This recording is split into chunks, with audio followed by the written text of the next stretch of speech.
I would regret it if people look back at the first episode and you weren't on it. Yeah, well, I like that. It's called forward thinking. We have one of the worst beats in the world. We do. Our beat is horrible. Connor could shove that article up his ass. And then I went to that game, and I was like, this is the greatest team I've ever seen in my life. I'm a Jet fan. This is going to be the greatest run ever. Yeah. No, because if they take Aquanu, I'm not complaining. Joe Douglas is the king of keeping shit close to the vest. A 2, a 4, and a 6 for Darnold? Did the Jets really ruin Sam Darnold, or did Sam Darnold just suck all along and we were just trying to talk ourselves into it? And Hamilton is a player who can potentially make a very big impact. And suddenly here we are today, you can't get rid of him. Right, it's like a plague. Joe Douglas was hired because he's not those general managers. Hey, Luscious. Somebody is going to fall just like Elijah Moore did, just like Michael Carter did. You know, what would, if you had one sentence to say to Joe Douglas, what would you say? So you would say, you had me at hello, and then give him a big old wet one right on the smack.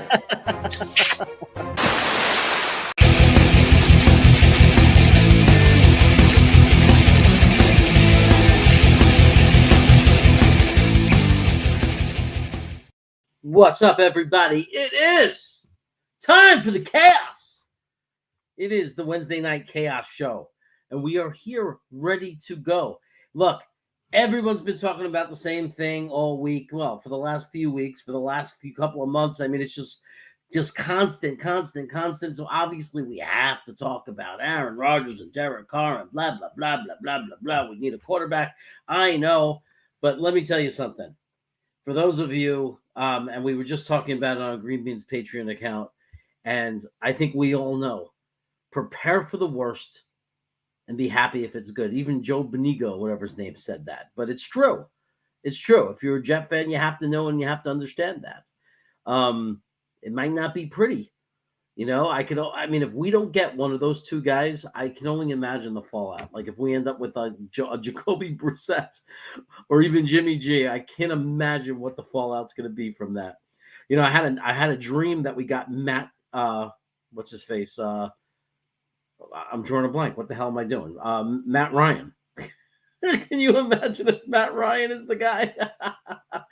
I mean, oh my God, the crap that we're going to have to put up with is just unbelievable. Let's say hello to some people in the chat. We got Jacob Finnegan was the first one here. He was looking at me because we were on the Patreon call. John Nolte, what's in the house, Salty McNulty. Jets Mess, he was on the Patreon call too, so he's seen enough of me already probably. Harlan, what's going on? Good to see you. See you, brother. Of course, we got Wicker Media in the back. He's going to be coming on in a second. And let's see. New York Jets fan 4, what's going on, man? Let's go. William Sprague, what's going on, brother? I hope that Green Bean didn't tell me. He thanked me, so I hope that means he found you in the system and unblocked you. But he did thank me, so I know he got the message and everything. So, and then Patty Grimes here, Frank Soma from Staten Island. Hey, you should go to Pizza Giavi, Frank. I don't know if you've been to Pizza Giav or whatever. It's near the DeFara, like cousin or whatever that opened up at DeFara. There's I think within those same couple of blocks that it's called Pizza Giavi. You should definitely try it. I loved it. I went crazy for that stuff. So good. Anyway, without further ado, let's bring on my co-host, Watsuke99. What's up, brother? Should I play quarterback next year? Oh, I'm sorry. I was in the middle of my darkness retreat. Oh, is Rusty Spooner here? What's going on, Rusty? Oh, let me switch. There, that's better. let me switch to my sorry about that. I'm going to switch to my 49ers Chaos channel so I can see him on my screen. Oh, okay. Yeah. I can't see Rusty. It makes me sad. There we go. I see him. I know. I've been dying all day to see more praise on Jared Patterson, and my day's been incomplete without it. Okay, let's go. All right, let's do this, guys. So I'm just trying to set up my YouTube account here from the. Oh, I forgot to like it from the other channel. Shoot, that was stupid. That's one thing I learned, to like my own videos. I'm like, that's kind of shameless, but yeah. Well, if you don't like your own video, who's going to, right? We're starting to figure that one out. He's saying, what the hell, no intro music? I don't know what to do with the intro music and doing the intros because some people love it, and then I get complaints. Like, hey, man, your content's good, but, like, the intros, it's killing my speakers in my car. I can't listen to it. So I don't know what the hell to do, man. You can't please everybody, man. That's which I have learned this week with doing some of the stuff I've had to deal with on different chats. But that's okay. That's okay. Don't have to like everybody. Just putting content out there that we believe in, that we're passionate about. We express how we really feel, and hopefully somebody out there resonates with it. Somebody relates to it, and they dig it. And you know what? That's the stuff that we got to focus on. And you know what? We got a good group of people here tonight. We got more on their way, and we thank you of all the things that you could have been doing tonight. Not to make this sound like a friggin' acceptance speech or anything like that, but we're glad of all the things you could have been doing. You're spending it with us. So that's what we got to focus on, Jay. Absolutely. Why do I have a little blur on the bottom of my left bottom of my corner is like blurry by my microphone? Like, I am noticing that. Put some Windex on it. I don't know. Is that the camera? Did that help? That helped, right? I think so. I think it did. There was a smudge. I literally wet my thumb and wiped it. Next week, tips on how to clean your house on Wacky Wednesdays. Yeah, I know. I'm Jets fan 4. I know the music and everything. You know what? Get out of here for a second. I'm going to remove you. I'm going to redo that. Okay, so here we go. Oh, we got Shade Uglis here, formerly known by a different name, but I think he wants to be known by this name from now on.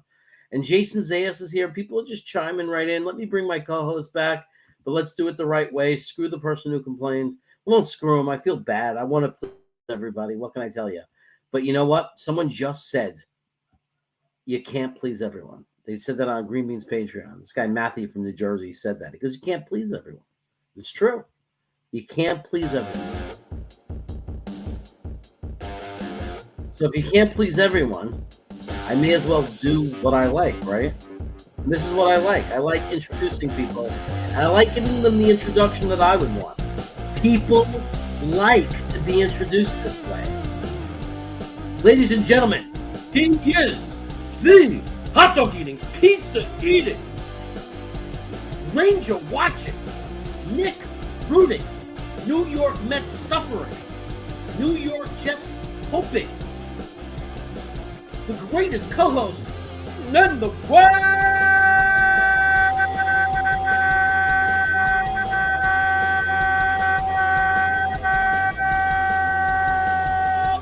What's K99? Now that's the intro that everybody tunes in for at 10 o'clock on Wednesday nights, 7 o'clock Pacific.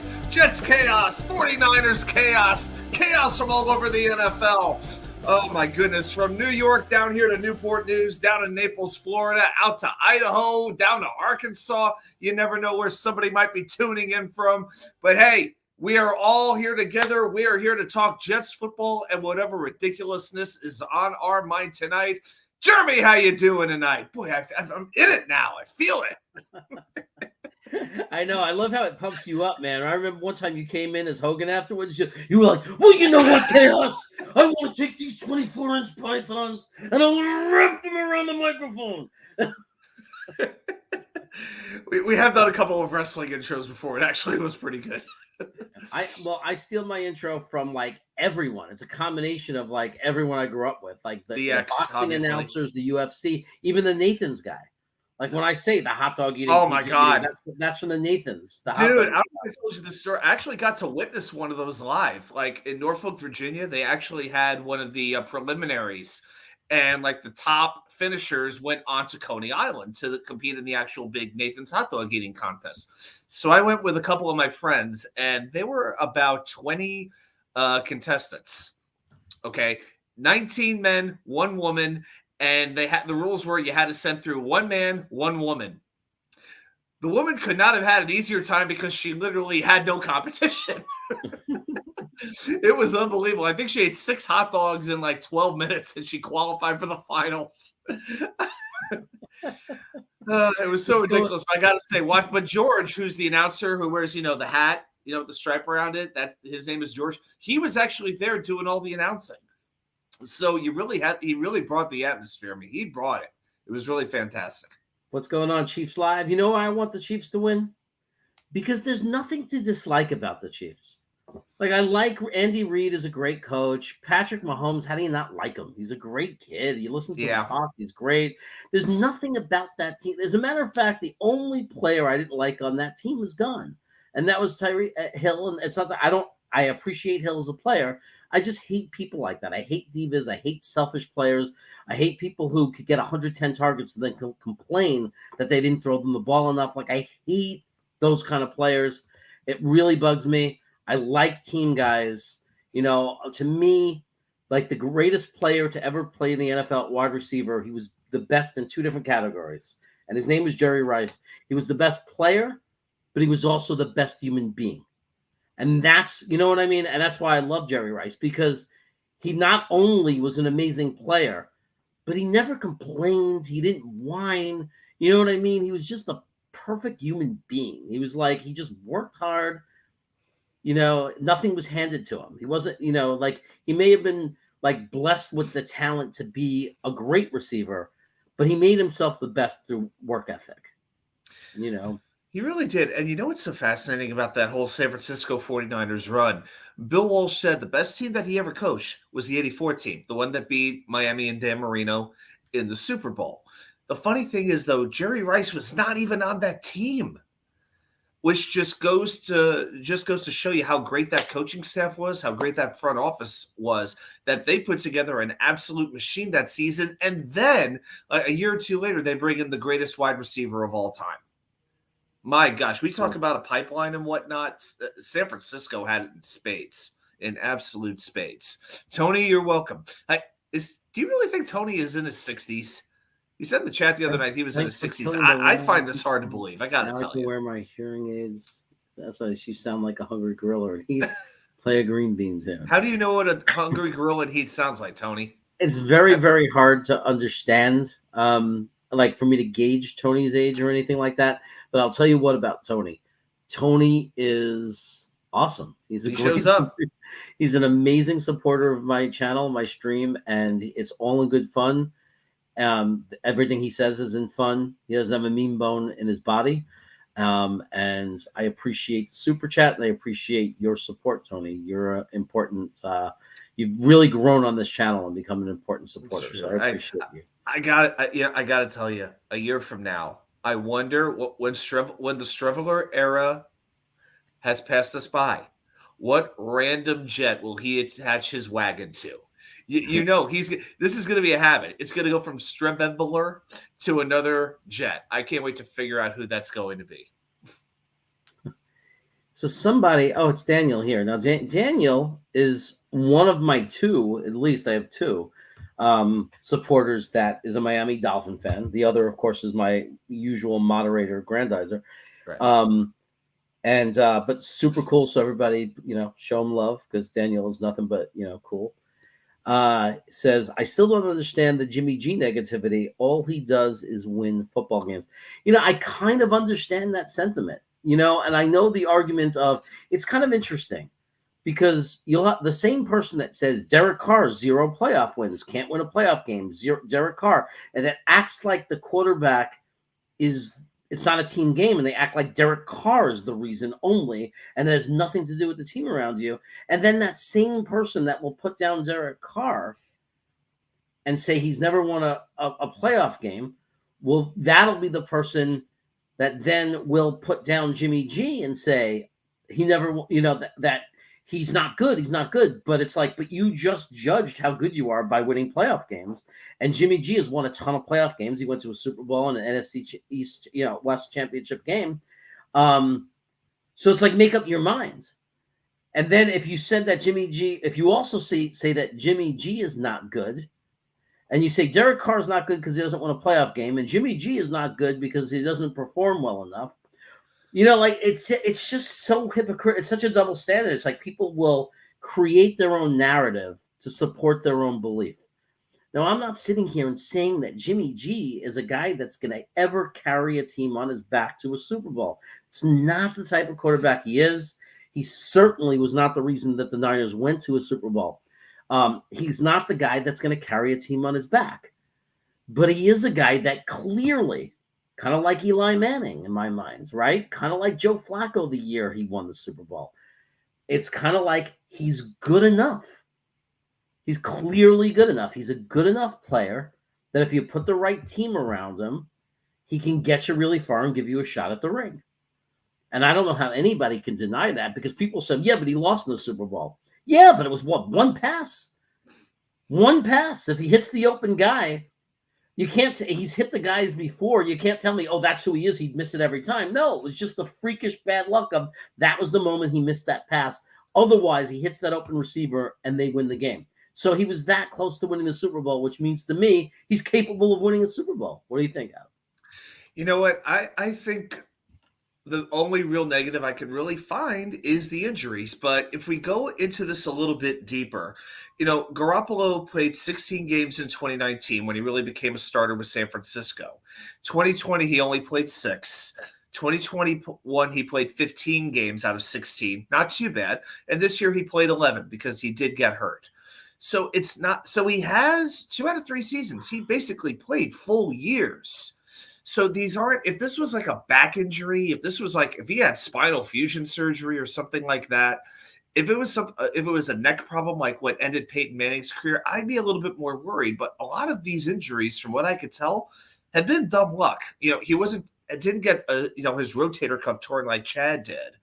So I'm not really as worried. But if we go to the actual stats, in his career, 87 touchdowns, 42 interceptions, 67.6 completion percentage. That's, you can work off of that.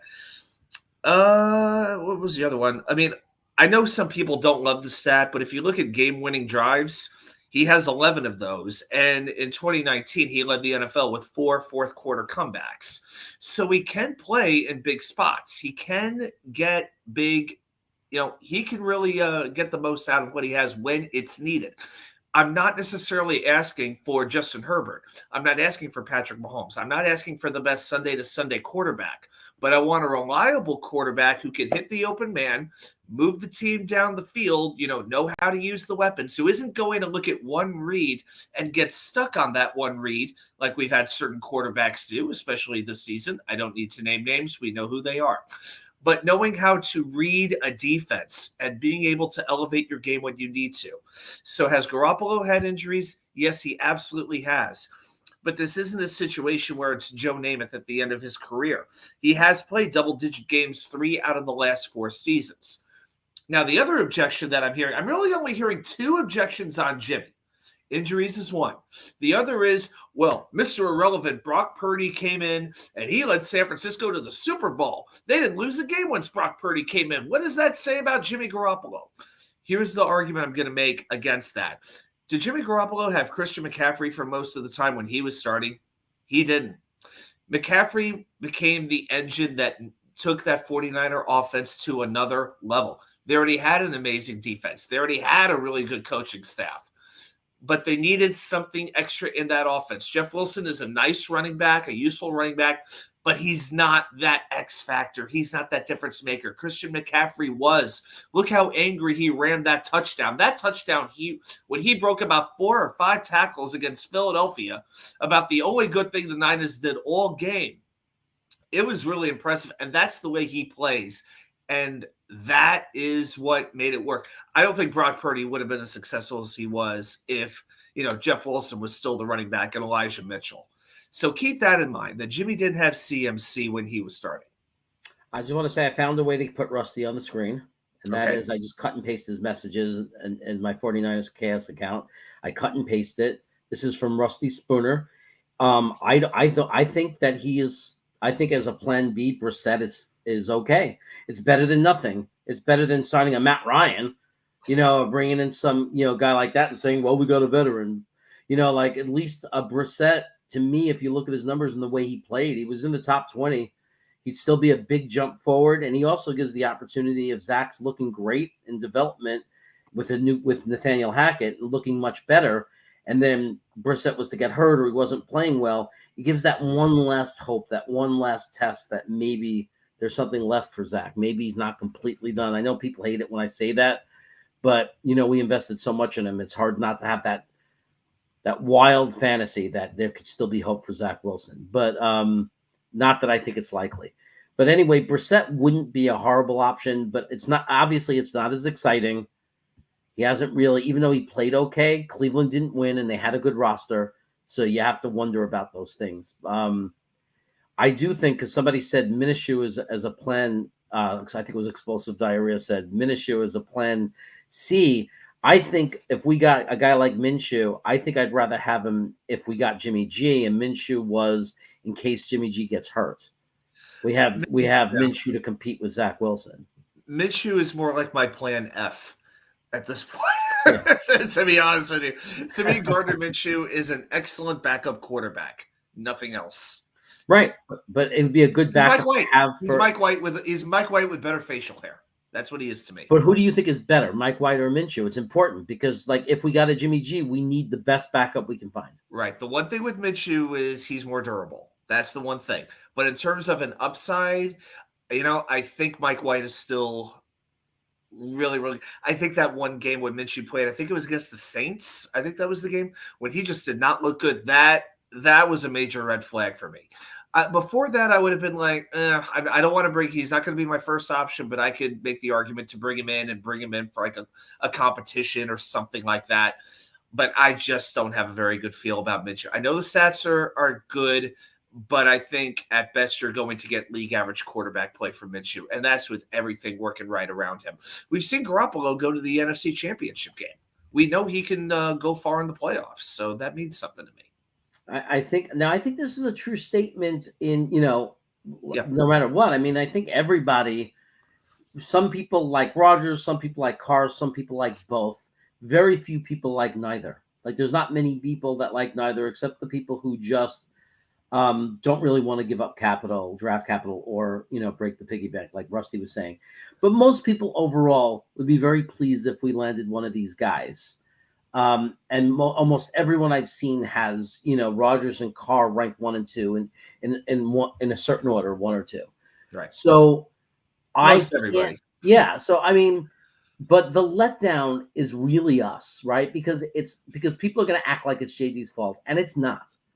I mean, these are life decisions for them. Like if Aaron Rodgers doesn't go anywhere and stays with Green Bay, that's not JD's fault.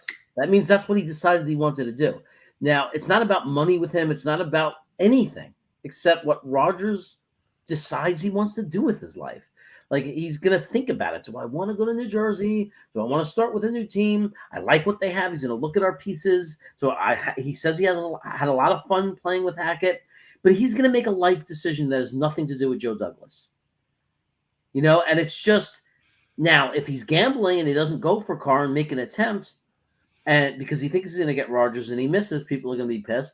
But for all we know, behind the scenes, Derek Carr may have already said, I'm not interested in the Jets. He may have said that. He may have said that to somebody and made sure it got back into the Jets organization. I'm not interested, guys. And it's the same way with Rodgers, right? It might be Rodgers. We don't know what the communication is because Hackett and Rodgers are close friends. So Rodgers might be telling Hackett, hey, if I leave the Packers, I'm coming to the Jets. He might be doing that. Now, if the Jets go really hard for Carr all of a sudden, if we invite him in and we go really hard for him, it probably means, I would think, I'm speculating, that it might mean Rodgers texted his Hackett because they're friends and said, hey, dude, go after Carr because I'm not coming. And I already know that I'm not coming. So I think that the way the Jets behave in their pursuit of Derek Carr might be telling in what communications are going on with Aaron Rodgers. But at the same time, not going for Carr could also be Carr being courteous enough to say, I'm not interested, don't waste your time. Here's the biggest thing, and I saw Eminon ask me a question. I'll get to that in a moment. My biggest concern is that Aaron Rodgers' delay or him taking his time to contemplate the meaning of life in a little dark room for 4 days could derail their ability to get the second best quarterback on the market. So one of the biggest questions, and there is no easy answer for this, do you go all out Do you say, okay, we don't know if we can get this guy, if we can get the jewel, but we have a good chance at this player instead. And these are clearly the top 2 quarterbacks who are available to us. The number 2 is going to be available before the number 1. Do we go after our backup plan first at the risk of losing out on both? I am going to be really concerned if we don't get either of the 2. Garoppolo is my 3. He's a distant 3, but I can live with the 3. At least it won't cost us draft capital, won't cost as much money. I can live with that. I can live with that decision. I can live with that. Got to upgrade the offensive line a little bit, but I'm okay with it. Just about anything else, I would be really, really disappointed at this point. I don't want to hear about drafting a quarterback. David, I think Baker Mayfield in New York, yeah. I think Baker and New York. I'm not the type of guy who says, oh, this guy's not made for New York. I think it's a lazy argument in many cases with many athletes. But I think in this case, the way that Baker's mindset is, he doesn't need the spotlight. I think he is best off staying in maybe the NFC South, going back to the NFC South, playing for one of those teams where it's a little bit quieter, where he doesn't have as much competition, where he can be the big dog. I don't think New York is the kind of market that would work for Baker Mayfield. And I know he did okay with LA for a couple of weeks, but I mean that team was completely out of it already. They just come off a Super Bowl. There was really no pressure on him whatsoever. So yeah, to me, Baker is a real wild card. But I don't think it makes sense here as much as it would in other places. Now, as far as Lamar Jackson goes, because I got a question about Lamar Jackson. I don't even consider him an option for the Jets or anybody else at this point. I do think if he is to go anywhere, the Atlanta Falcons make all the sense in the world because Baltimore will not want to trade him in the division, number 1.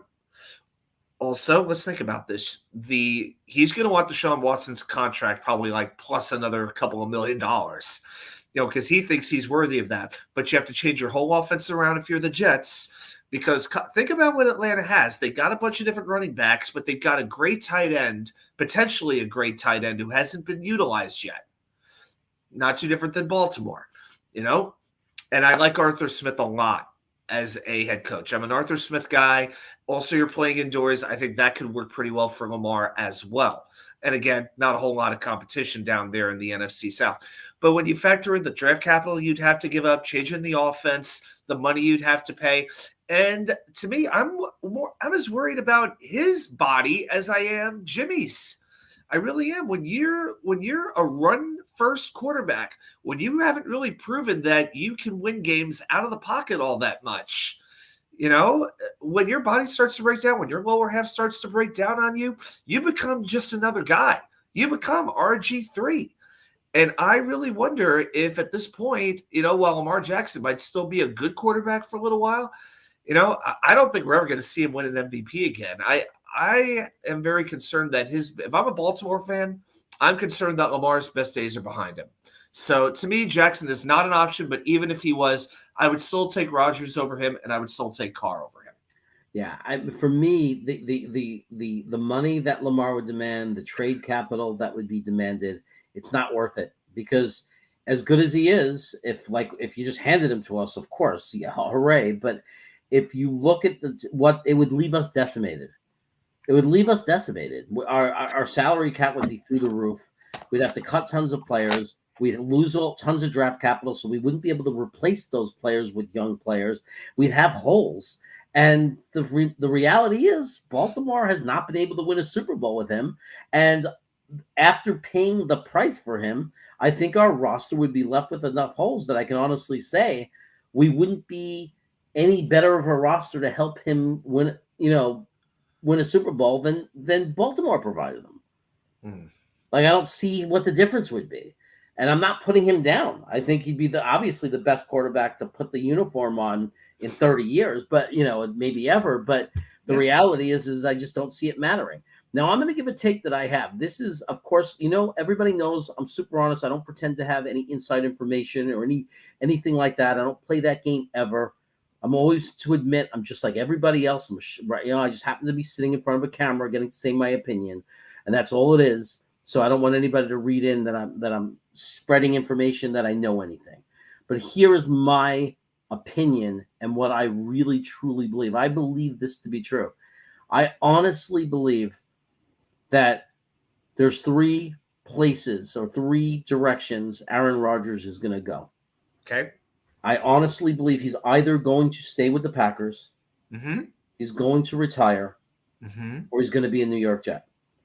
So what I'm saying is, I honestly believe and feel that there's no competition with other football teams, in my opinion. In my opinion, except Green Bay. In my opinion, if he's not a Green Bay Packer and not retired, it's because he wanted to come to the Jets. I think that the Jets are the only consideration he's thinking about right now. I think he's thinking, do I want to stay with the Packers? Do I want to retire? Or do I want to go to the Jets? That's what I believe. I believe that that's what he's pondering. That's what he's thinking. That's the decision he's trying to make. And so you don't my opinion. Okay. So the Raiders have been in talks that the Raiders could be an option. So do you have a reason why you don't feel the Raiders would be a fit for Rodgers, or why Rodgers would not be a good fit for the Raiders? Because I think he probably doesn't like the owner. He probably knows that the owner. I don't think the owner could afford him. First of all, I don't know that the owner is claiming he doesn't have money. I don't think that everything is so hunky dory with Davante Adams, because Davante Adams left him and said, "I want to go play with my best friend, my college roommate in football." And now Davante Adams is saying, "Oh, it'd be great. I miss my buddy Aaron Rodgers." And I think Aaron Rodgers is if anything, is highly intelligent, and anybody highly intelligent would say, "What the F? You're a fake, dude. Like, you left and embarrassed me." He did, because he left, even though Aaron signed. Davante wanted to get out of there and kept talking up Derek Carr. That's embarrassing for Aaron Rodgers. Like you could say you want to leave because you don't like Green Bay. You could say you want to leave for, I want to go to Vegas. A million different reasons. That's where I want to live. But to sit there and make a big spectacle out of Derek Carr's my college quarterback, that's my man, after playing with it, you don't think that was a slap in Aaron Rodgers' face? And now when it didn't work out, now you're slapping Derek Carr in the face because you're publicly saying how badly you want to play with Aaron Rodgers again. To me, I think Aaron Rodgers, because I know that if I saw all that, I'd say this guy's a fake. This guy's no friend. And I don't think Aaron Rodgers is that stupid not to see that. Davante Adams is just jumping on the bandwagons. And I don't think that's real. I don't see Aaron Rodgers want to go to the Raiders. I could be wrong. In my opinion, I think the Jets is what he's thinking about. The Jets. He's talking to Zach Wilson a lot, giving him advice. He was talking about the Jets and what they needed and how they did really well in putting talent in the locker room last year. He's very aware of who we have. He's very aware of our players. And I think, in my opinion, we're the only team he's really considering coming to, other than playing for the Packers or retiring. I think what it comes down to, and it's very hard to know exactly how Aaron Rodgers thinks. How we think is not how he thinks. Listen to any one of his Pat McAfee interviews, and you realize he's a different guy. He's eccentric, okay, to say the least. Just some of the vocabulary he uses. It's quite profound. But I wonder if he cares the most about getting paid, getting another MVP, or winning that second Super Bowl. What matters most to Aaron Rodgers? I think that's what's going to determine it, and I don't really think any of us know for sure. He does seem to talk quite a bit about, well, I won 2 COVID MVPs. He mentioned that recently. I think he's more of an individualist than he is a team player, but he has to know something. He's got to know. He needs that second Super Bowl to put him on that next level of quarterbacks. There's not a lot of quarterbacks who have won multiple. There's several, but not a ton of them. And the fact that first Super Bowl happened over a decade ago. I mean, come on. Andy Reid, I know player versus coach, it's a little bit different. But Andy Reid's got to know, if he wins this Super Bowl, that takes him to another level with head coaches. Rodgers has to know that. The question is that what he cares the most about? Or does he think, I got my one Super Bowl, I did it, I'm good? It's all about what he prioritizes. Yeah, hey, if it comes down to where he thinks he could win a Super Bowl, I agree. Adam, I honestly believe he's coming here. I think so too. Why would I want to go to the AFC West and go against Mahomes and Herbert twice a year? I honestly Why would I want to do that? it's like I had my best years with that coach, and that's the coach that's there, my friend Hackett, who I had fun. The key thing is he said he had the happiest, funnest time of his career with Nathaniel Hackett. He did. Now, when you're a rich guy like Aaron Rodgers and you don't need anything in this world, what's the number one thing in your life? Quality of life, happiness. So he's already said Nathaniel Hackett was the happiest he's been playing football. And I honestly believe that Aaron Rodgers on the Jets has a better chance of winning the Super Bowl than Aaron Rodgers in Green Bay. Without question, I think that. I mean, if you take into account, I mean, the one thing is the AFC, I think, is much better than the NFC is. But yeah, looking at the two rosters, yeah, I'll go to war with the AFC. But I'll tell you what, looking at the divisions, they're not that. I mean, the AFC East is deeper, but that NFC North is on its way up. I mean, to me, Detroit and Minnesota are clearly a step ahead of the Packers at this point. I'm thinking he's just thinking also, though, like forgetting about division and what you have to get through. I think he's just probably thinking, who's the better team? Is the Jets with Aaron Rodgers the better team, or Green Bay with Aaron Rodgers the better team? We're the better team. I think the Jets. We're the better team. I mean, we're going to have a much healthier and better offensive line, and anybody can see that. He sees who's coming back. He sees that we're drafting or whatever it is. If I mean, I don't know what's going to happen to the draft picks, but he sees Breece Hall. I mean, they know what's going on. They know the deal. He sees the up and coming defense and how good the defense is, and Garrett Wilson. He said it. I mean, Garrett Wilson got how many yards did Garrett Wilson get? 83 receptions, 1,100 yards with no quarterback. Almost 1,100. Rodgers said it himself. Remember when the Jets did those joint practices with Green Bay before last season? We all do. That's when Carl Lawson got hurt. But Rodgers didn't say at the time. He said it later. He said he didn't think the Jets really had many players who were legit NFL caliber. He was genuinely surprised how good and how dynamic, I think that was the word, dynamic, so many players on both the offense and the defense were. Aaron Rodgers knows talent. And when he sees talent, he recognizes it, and he was willing to put that out there in public.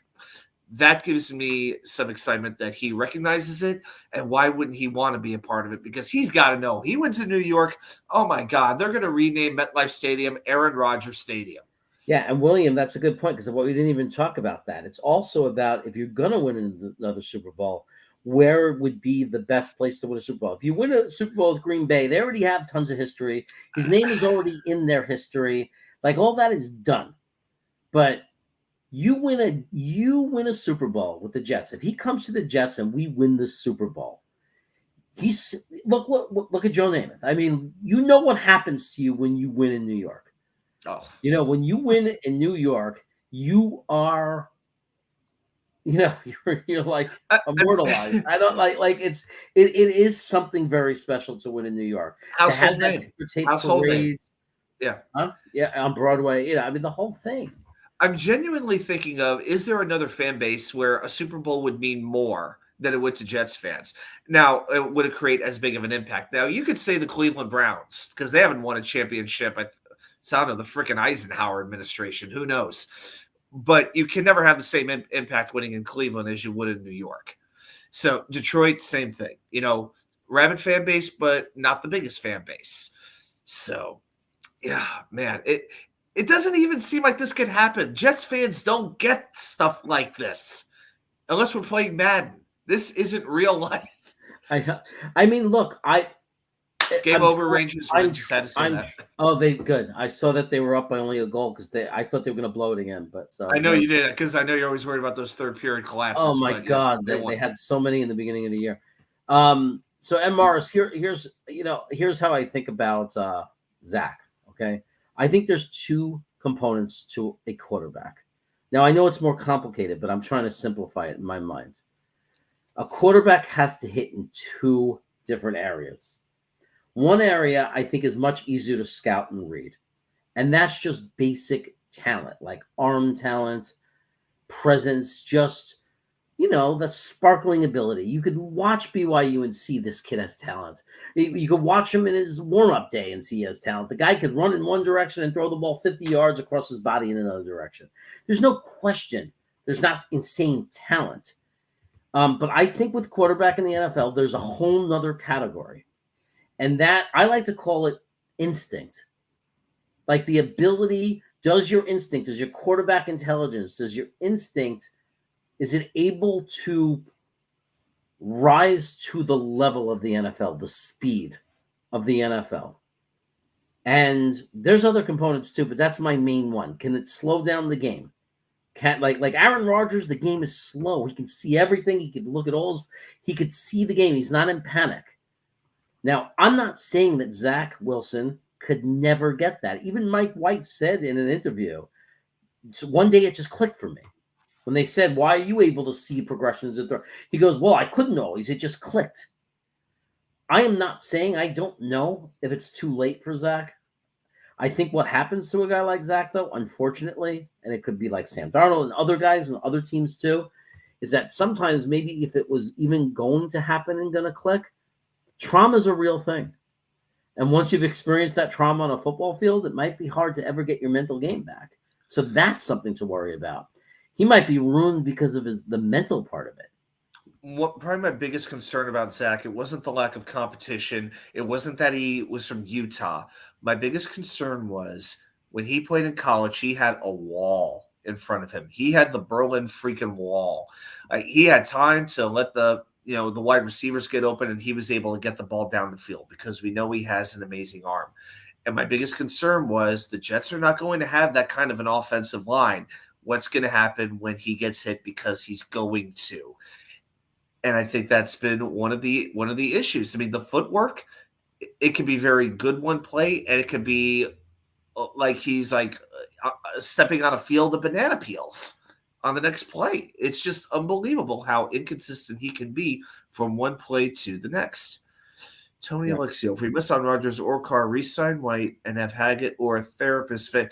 I'm not going into next season with Wilson, White, and Streveler. Not doing it. I can't have all three. One of them, there has to be one piece of new blood next year. There absolutely does. I can't go in with Wilson. You can't sell that to the fan base. You can't sell the same old thing to this fan base. Not now. There's going to be some veteran come in, and if that's going to have to get hurt, like good enough that they're going to have the starting job, and they're going to have to get hurt or really suck for a few games in a row for Zach to have any chance at all. I think that's. But I do think they need to get him a sports psychiatrist or psychologist for real. No question about it. He's in his head in a major way because he's not as bad as he played. He's not. That's all mental. Like the way he played, after the Detroit game against Jacksonville, that's totally mental. Totally. He was psyched out, man. And the players recognize that he has talent, and that's why they are as frustrated with him as they are, because they know he's capable.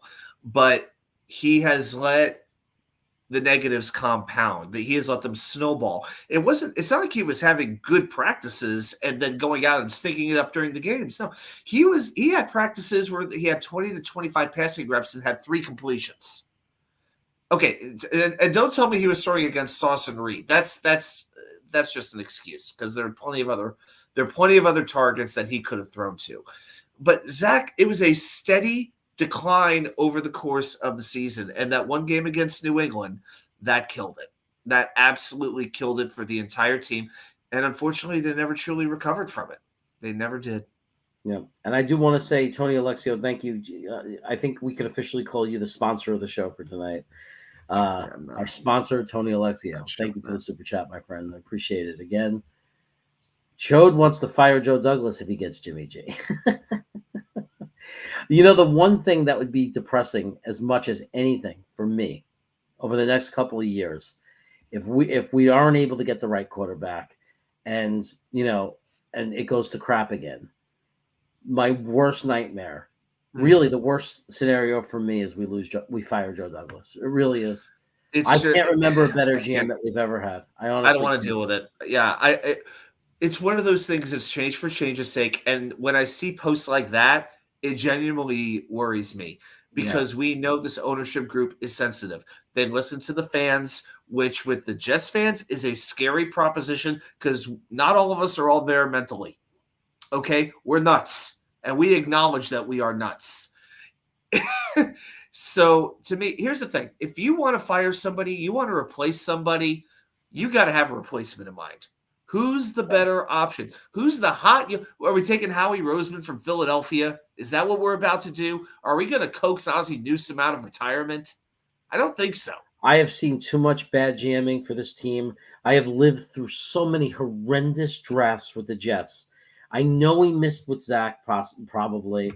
I know that the quarterback thing is an issue, but I'm sorry. There's no way I want to see Joe Douglas leave. No way.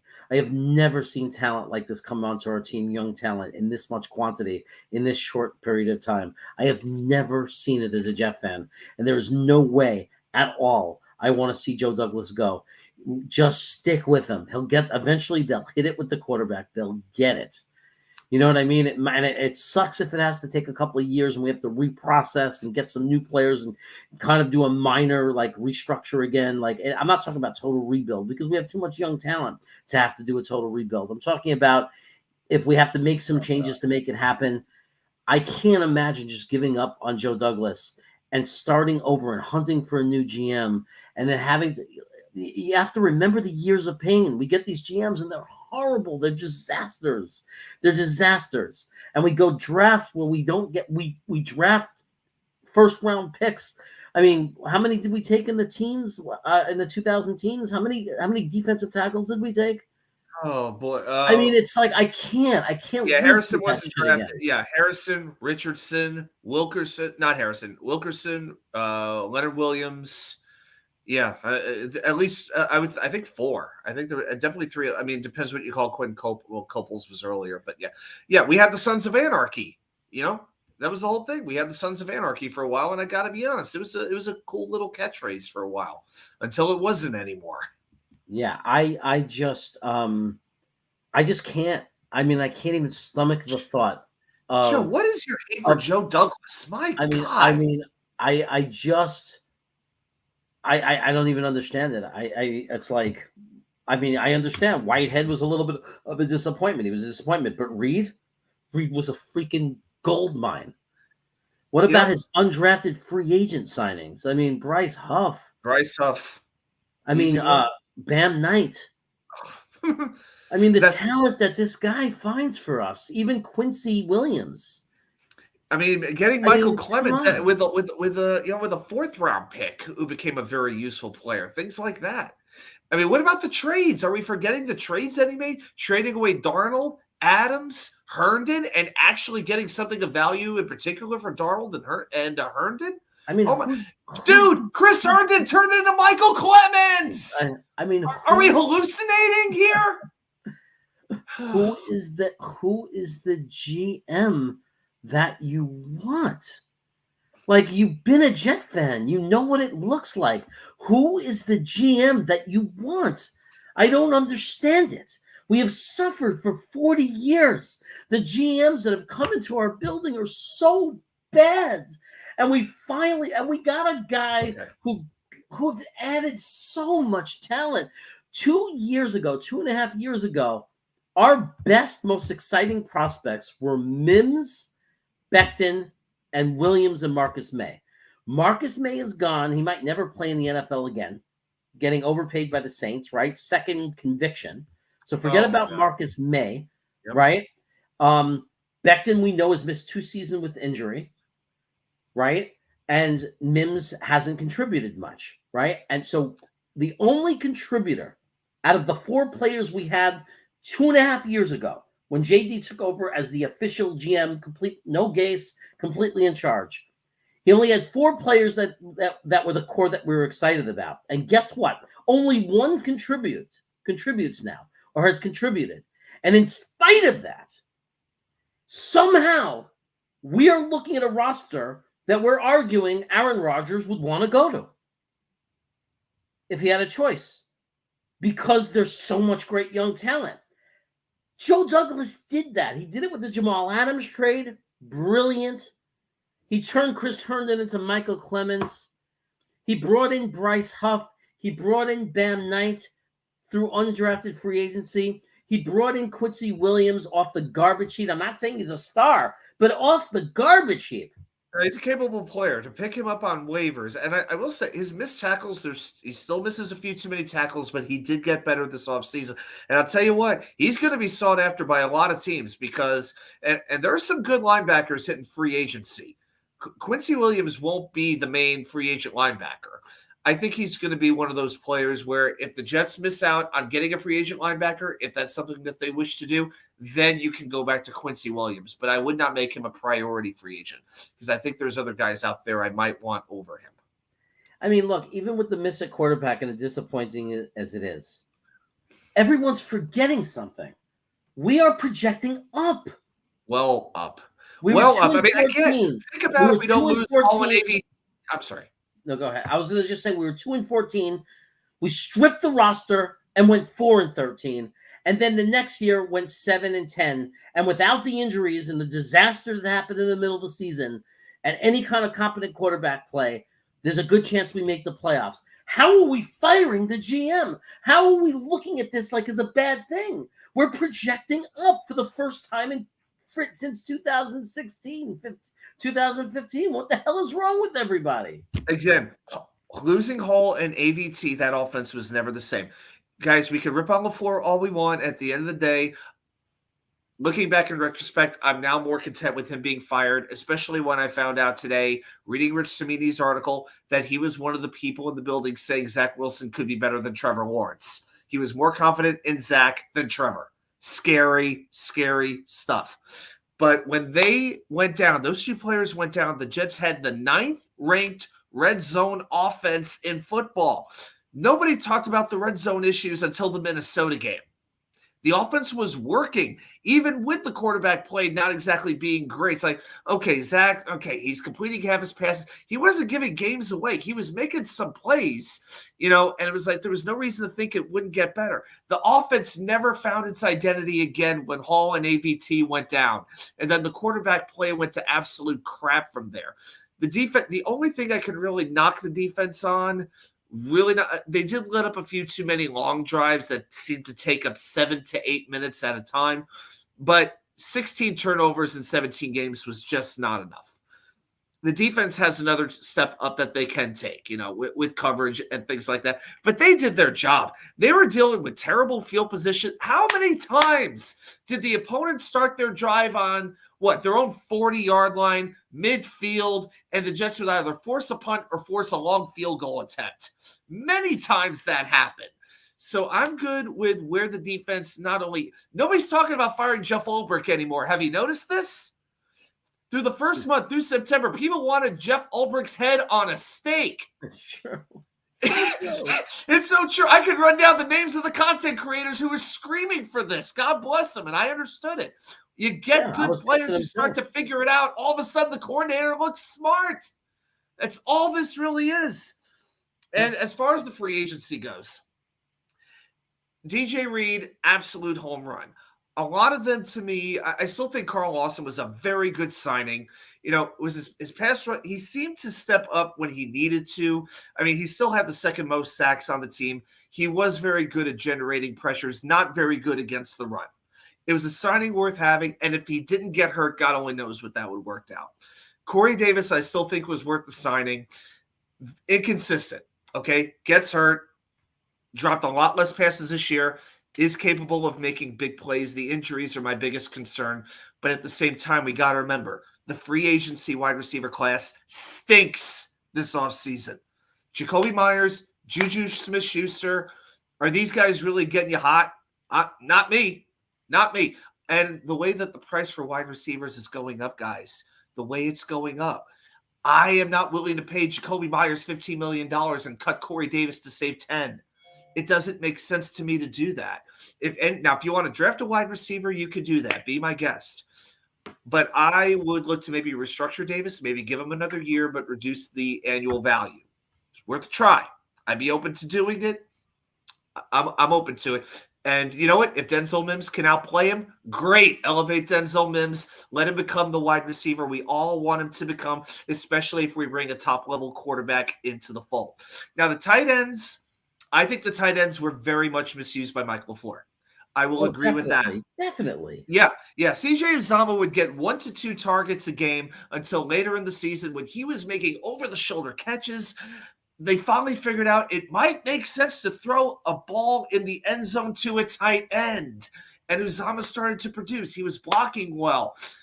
Tyler Conklin became a better receiver over the course of the season when he wasn't being used. And I keep saying this. He was being used in Ty Johnson's role. When the Jets had a 3rd and 12, he get the 5-yard dump off. They were using him like San Francisco was trying to use George Kittle. Tyler Conklin's a good receiver. He ain't no George Kittle, guys. But when he'd run 15, 20 yards down the field, when we'd use him like Dustin Keller was used back in the day, that would work. So I'm okay with the tight ends for another year. Who else can we talk about? Dwayne Brown was an emergency signing. He tore his rotator cuff. He couldn't run block to save his life. He was an okay pass blocker. We could rip other ones like Jared Davis for 1 year. All right, go ahead. The key thing is we got guys putting down the Becton pick. But they're putting down the Becton pick like that was any way to project he was going to have missed 2 seasons like this. GVR fell on his knee.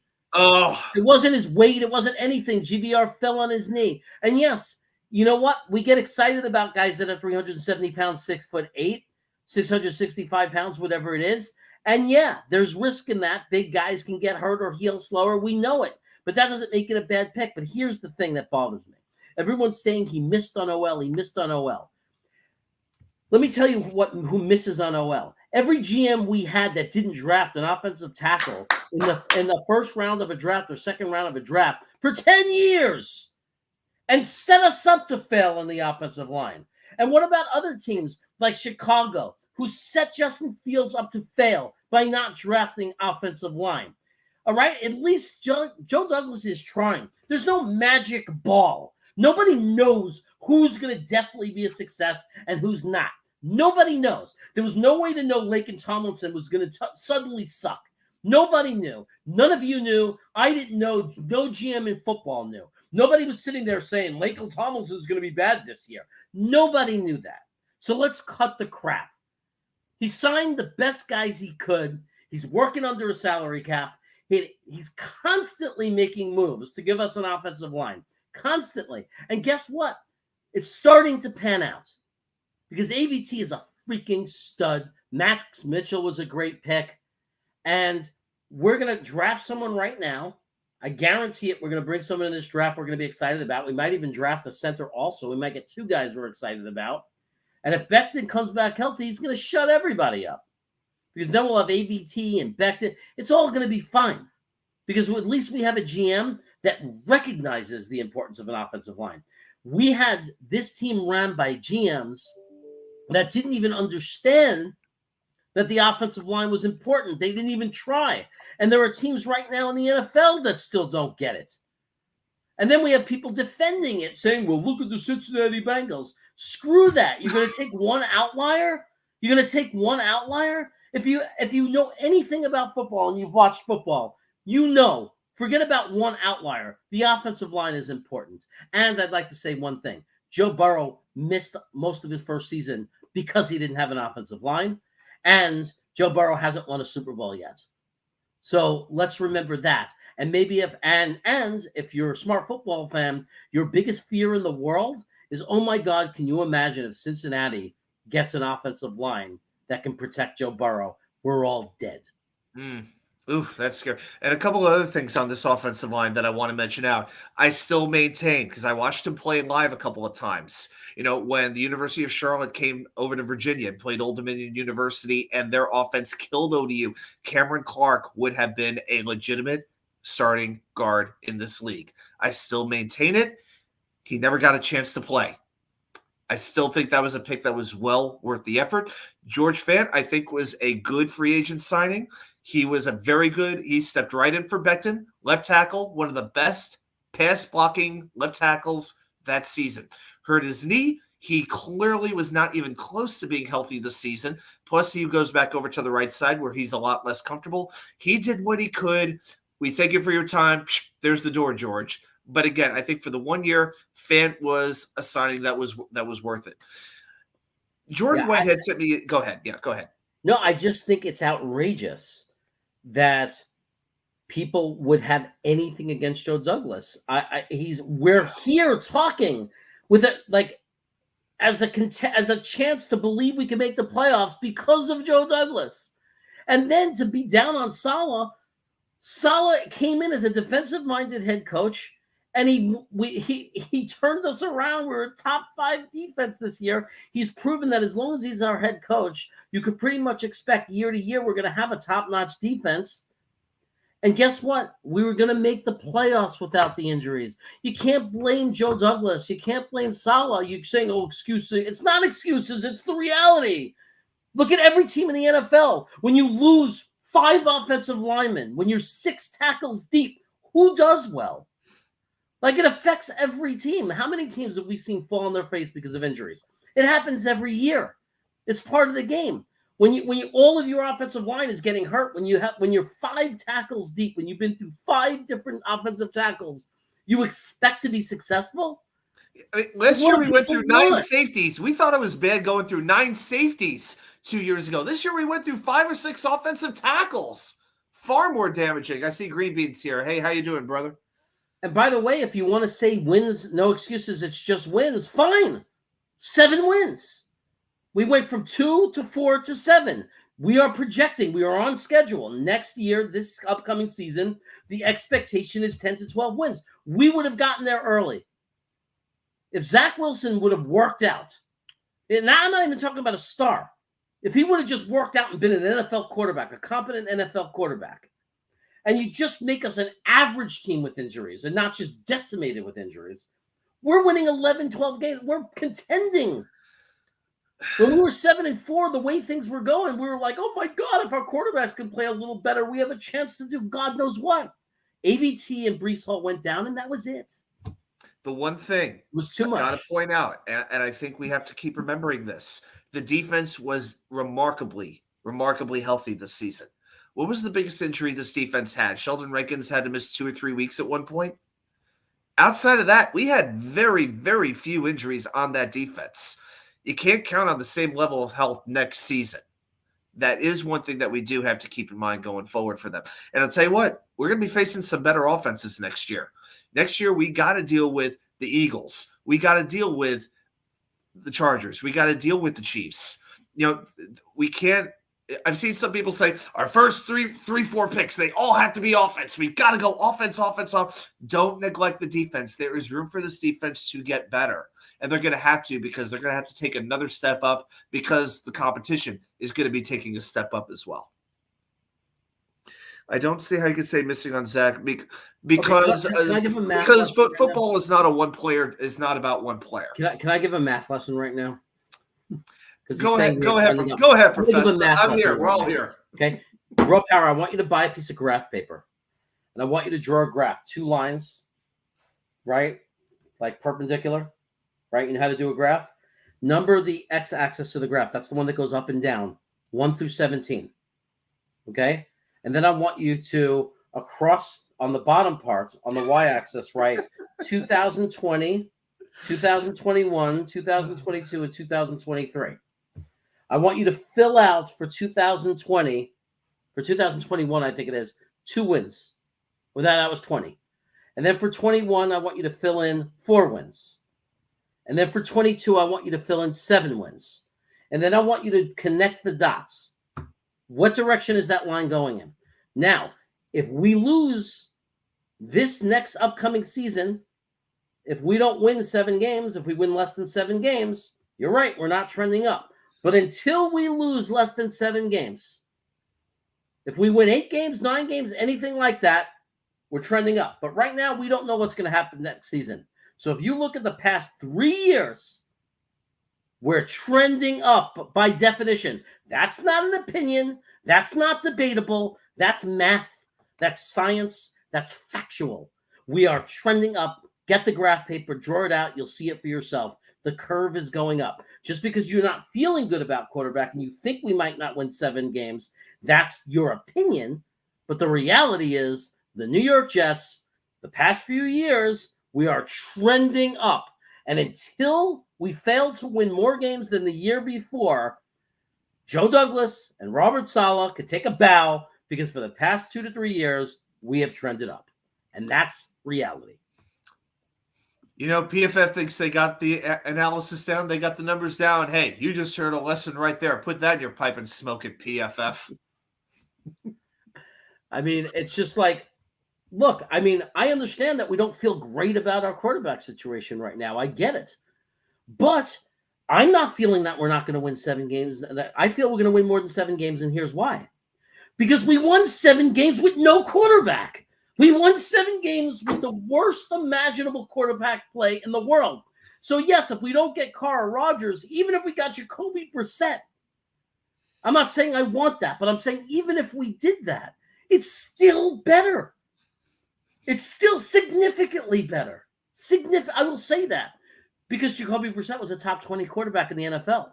And what we had wasn't even 32nd. It was 35th. There are backup quarterbacks that put up numbers for their team that were better than our quarterbacks combined. Like, we were as bad quarterback play as you can have last year, and we won 7 games. So I think if you're going to look at trends or regression to the mean or any logic you want to use, it's very hard for the quarterback play to get worse. It's very hard to say that we're going to have worse quarterback play no matter who we get, because our quarterback play was so unbelievably poor last year. Yeah, let me give you a number or two. And if you all saw my video that I uploaded today on Aaron Rodgers, then you know the numbers I'm about to throw your way.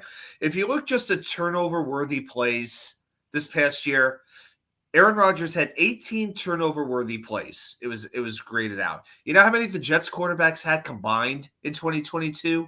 33. Rodgers had 1 a game. The Jets had 2 a game. And if you even want to go back, let's go back further. Let's go all the way back. 2008, when Aaron Rodgers first started playing full-time as an NFL quarterback.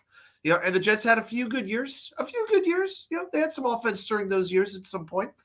If you look at turnover-worthy plays since 2008, so the last, 14 years, Aaron Rodgers had 201 turnover-worthy plays. The Jets, 445.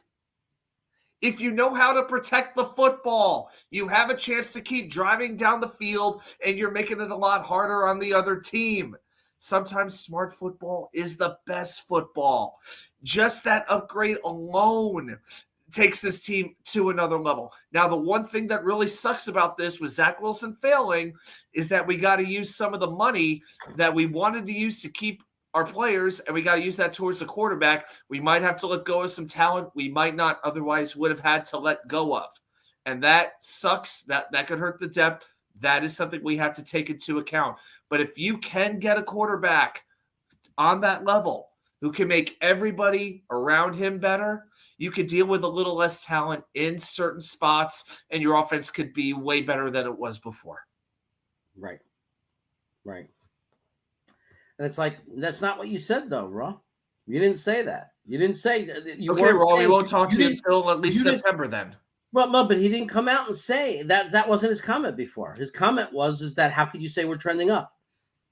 That was your comment, and that's what I responded to. Now, you talk to me when we have what does that even mean? Talk to me when we have a winning record. That means that we should all shut up and not be excited about the fact that we're improving? Okay, you're not happy and you're not satisfied until we have a winning record and beat New England. That's fine for you. I'm happy to see my team improving. We were winning 2-3 games a year. We were the joke of the NFL, and now we're a trending up team that's really seriously in contention for a playoff spot. Based on, obviously, we have to solve this quarterback situation, but we're a quarterback away from being a serious playoff team. So to me, I'm going to be happy about that. So I'm not going to tell people, talk to me when we're a winning team. I'm saying talk to me now, baby, because I'm excited now. And you know what? Raw, I hope you could, I feel bad because let's say we go deep into the playoffs next year. I'm sure you'll be very happy, but you didn't even get to enjoy the ride up. I'm enjoying this ride up because I've watched this game long enough to know and understand that we are on the verge of making another run. Like we did in 2010 and 11. Like we're on the verge of another relevancy. Let's be honest. We've been on the way down for the last 6 years. We were on a downhill slide ever since 2015. The 2015 season ended on that day in Buffalo. Ever since then, it has been a downhill slide. Now it's on the way back up. We have to enjoy this. We have to take it in. These are the moments that you want to take in and remember, because it's all part of the journey up. Okay? We know that this thing is full of ups and downs. And the fact that we're getting ups again, okay? This is something that we got to take in. Now, this offseason, I got to tell you, it scares the hell out of me, because you only have so much draft capital. You got some, not as much as we've had before, and we definitely don't have the cap space to work with like we did in the past. You know, the Bears got $100 million in cap space. The Patriots are in the top 5 in cap space. Houston has a lot of needs that we have as well. They're in the top 5 in cap space. All these things are going to be a little bit freakish. So that's why you have to keep some of your – we don't have any big free agents, any marquee free agents like Sheldon Rankins, Connor McGovern. That's really it as far as a marquee free agent goes that I would say would be consequential. But McGovern, to me, is a league average center. He can be replaced. But you have to have a plan in place. If he does leave, you better make sure you get somebody in the draft or in free agency. Defensive tackle, to me, is going to be a big need because, Solomon Thomas and Nathan Shepard have to go. And no, they're both good guys. They're both good examples. Solomon Thomas has a lot of charity awards. God bless him. As run defenders, they both suck this year. Okay, the numbers bear that out. Sheldon Rankins is a free agent, and we know Quinnen needs the contract. Defensive tackle has to be a position that we look at. We might even have to bring 2 in, one in the draft and one in free agency. And, stopping the run up the middle. We saw what happened at the end of the season. Do I need to take you back to that first game in Seattle? That first play in that game in Seattle when Kenneth Walker ran 60 yards? And let's be honest, as Jets fans, did you not know when that run happened, the game was all but over? That is the type of stuff that we have to stop. And that is one reason that you cannot forget the defense, especially the defensive line, because it still has to be reconstructed again this offseason. Yeah. And look, there was never all the years that we sucked, the whole thing with Adam Gase, all these years of just misery. There's no way we can compare the last 2 years to 2016 to 2021. Right. There's no way we can compare. And I'm not, and I agree with what Mike is saying to an extent. It's a make or break season only because the fan base and this owner has no patience. And when I say that, I mean is if this season the quarterback that we bring in was to get hurt and we got stuck and we stunk again or only won 6 or 7 games and we fired everybody, then we're really screwed. If we didn't fire anybody and stayed the same and held the course, we would end up being fine. But nobody has the patience for that because these guys are capable. And we just need consistency. But you know what? But that being said, I know it won't happen. If we win 6 or 7 games and we don't make the playoffs, they're going to clean house. Maybe JD survives, maybe he doesn't, but they're pretty much going to clean house. And I know that reality. So what Mike is saying is true. It's make or break. So they have no choice. They better bring in a better quarterback because they have the gun to their head. Now, I'm not going to put a simple rule like they have to make the playoffs for them to keep their jobs. If they went 10-7 and missed the playoffs, I don't think anybody's getting fired. But 9-8, especially if they lose 3 out of the last 4 games of the year, yeah. So when I look at our schedule, I think we're the 9th toughest schedule in the league or something like that. I saw something like that out there. I worry for them, and I worry for the future of this organization. We have a lot riding on next year. I don't think it's fair or it should be that way, but the reality is I acknowledge that we do. Jeremy, you know what's funny? This is it. You know what's really funny? If you look at the strength of schedule, looking back at this season, do you know the Jets had the second toughest schedule in the league? The toughest schedule in the league was Chicago, who had the worst record in the league. We wound up having the second hardest schedule in the league. Who would have ever believed that at the beginning of the year? But it's true. Yeah. Yeah, I'm telling you, man, it's exhausting. Being a Jet fan is exhausting. I know. I can't wait for the schedule to come out. I'm already there. Some people call it the most overrated day of the football season. I can't freaking wait to start planning everything out. I'm ready already. And the Super Bowl hasn't even happened yet. We are sick. Yeah. I'm telling you, it's all I know is, look, the Zach thing really sucks. I mean, I can't say it enough times, and I can't even communicate how much it sucks that we just couldn't finally hit on quarterback. If we hit on quarterback, all this negativity you see in the chat is gone. To the moon. If we would have hit on quarterback, if Zach was the man, if he would have came into the league and he would have been what we thought, like if he would have just been really good and like we got our star franchise quarterback, we would be so freaking good. Oh, Saleh would be coach of the year. Nobody, people wouldn't be talking about Brian Dable and Daniel Jones. I mean, it absolutely sucks. And yeah, Jeff Buttercup was saying Zach can still be the man. Yeah, that's fine and dandy, but I'm saying if he was now, if we knew he was the man, because it's too late, because even if he's the man, it's not going to stop us. We're about to give away a shitload of capital to get a quarterback right now, and that's what's going to hurt us. I know, and that's the capital. And that's why we might have to cut some of these pieces. Right. Why we might have to cut a Carl Lawson. Why we might have to cut, a Jordan Whitehead, for instance. I know he didn't have the best season, but you understand my point. Braxton Berrios, another guy who struggled, but because he did struggle, now he's on the chopping block. And I'll tell you what, to save the $5 million, I gotta really consider that. I think that might be the under the radar cut that might have to happen pretty early on. If Zach doesn't like it, tough. I'll make a prediction that even Raw Power and even Mo Dean will agree with. I predict we're going to get better at punter this year. Oh, here we go again. I wish that was our biggest problem. It's not.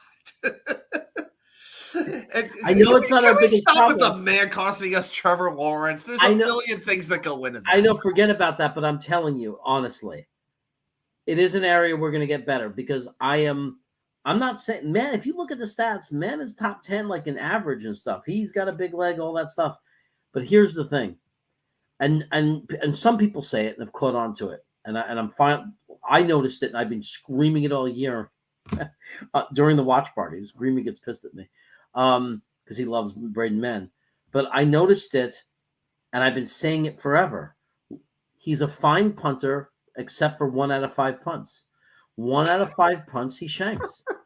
And I don't understand how you can continue to hold on to a punter who 1 out of every 5 punts is going to screw you and maybe cost you the game or put you in a really bad position.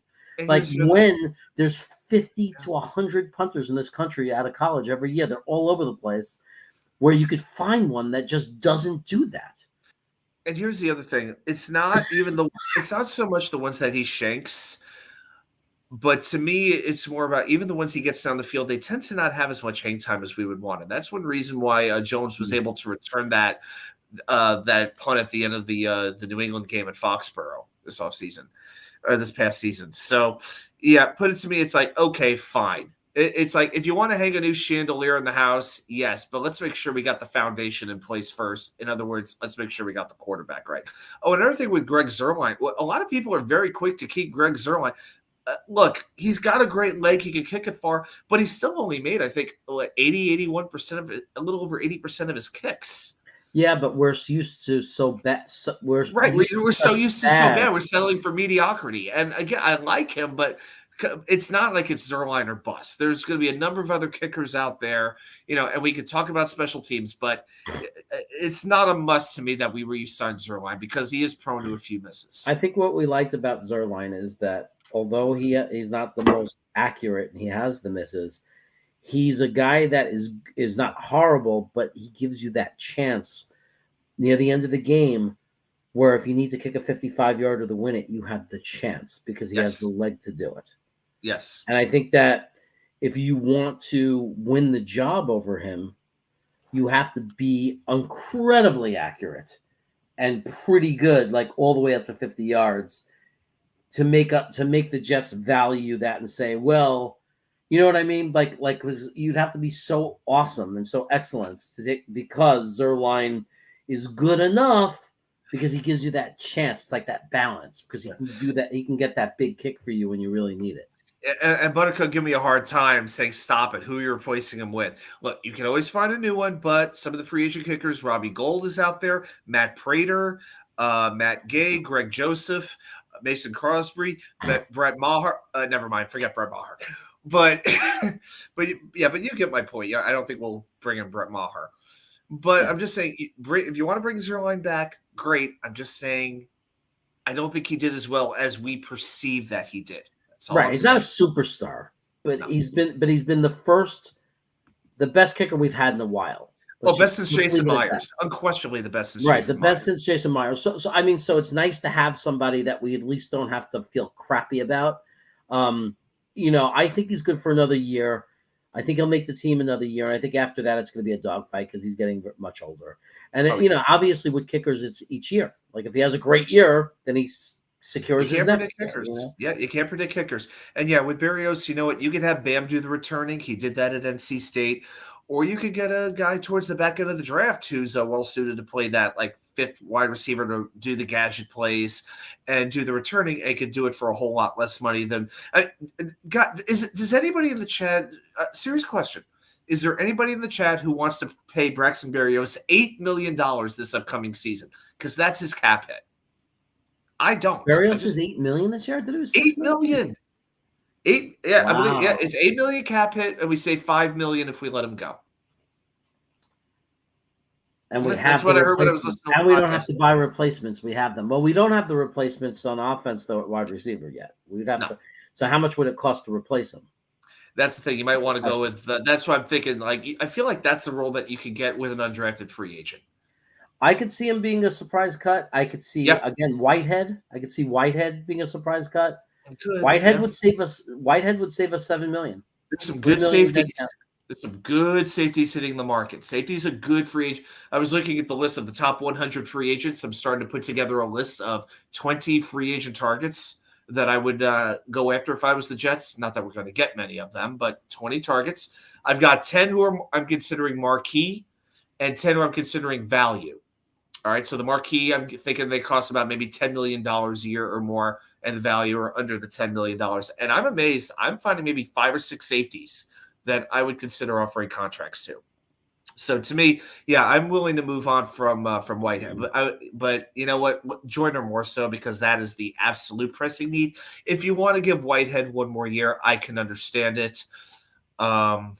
Not in love with it, but I get it. Well, it might be a no choice thing, right? Like depending on who we get at quarterback and depending on what happens with quarterback. You remember Kyle Phillips, and he was actually pretty good. I gave him a hard time about that the other night. Yeah, I did with Rusty. Yeah, I mean, but you got to like with Whitehead, it might, and Berrios even, it might be a no choice. I mean, we're desperate for a quarterback, and if Rodgers is going to I don't know, if we have to redo his contract or what it's going to mean.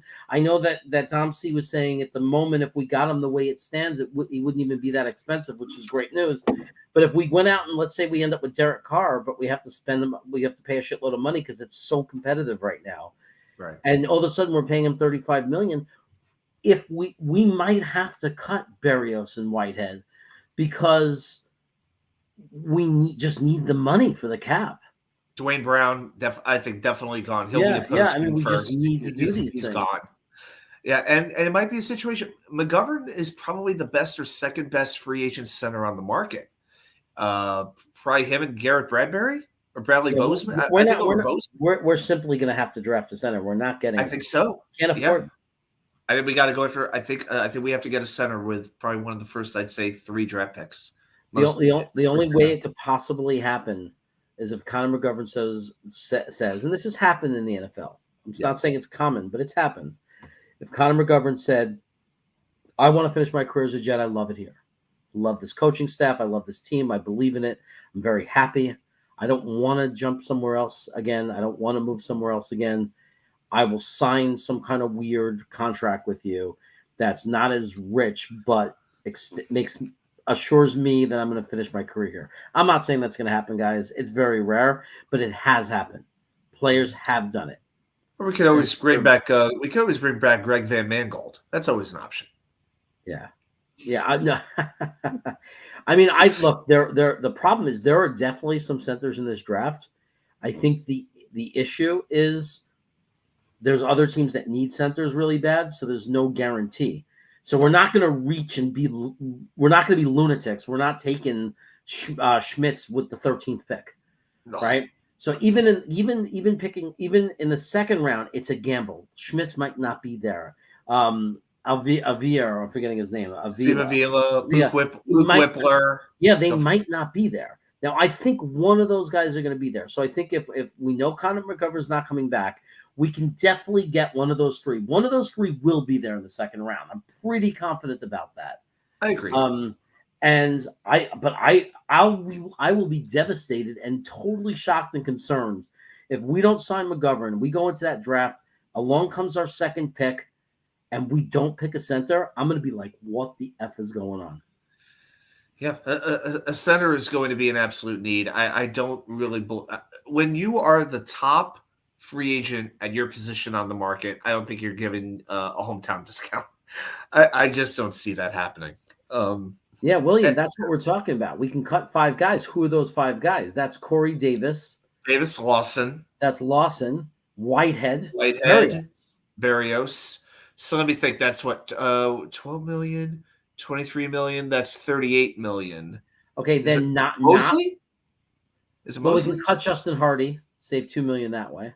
That's 5 guys, though. To get to 40. He said 5 guys to free up 40 million. Oh, okay. That's how you could do it. 5 guys, I was thinking 40 million. Yeah. Hardy would be another option. But the other thing is, I mean, I don't know if it's worth cutting Justin Hardy to save $2 million. Yeah, only if you feel you have his replacement on the team already. If you think Brandon Eccles can step right into that role, then I can deal with it.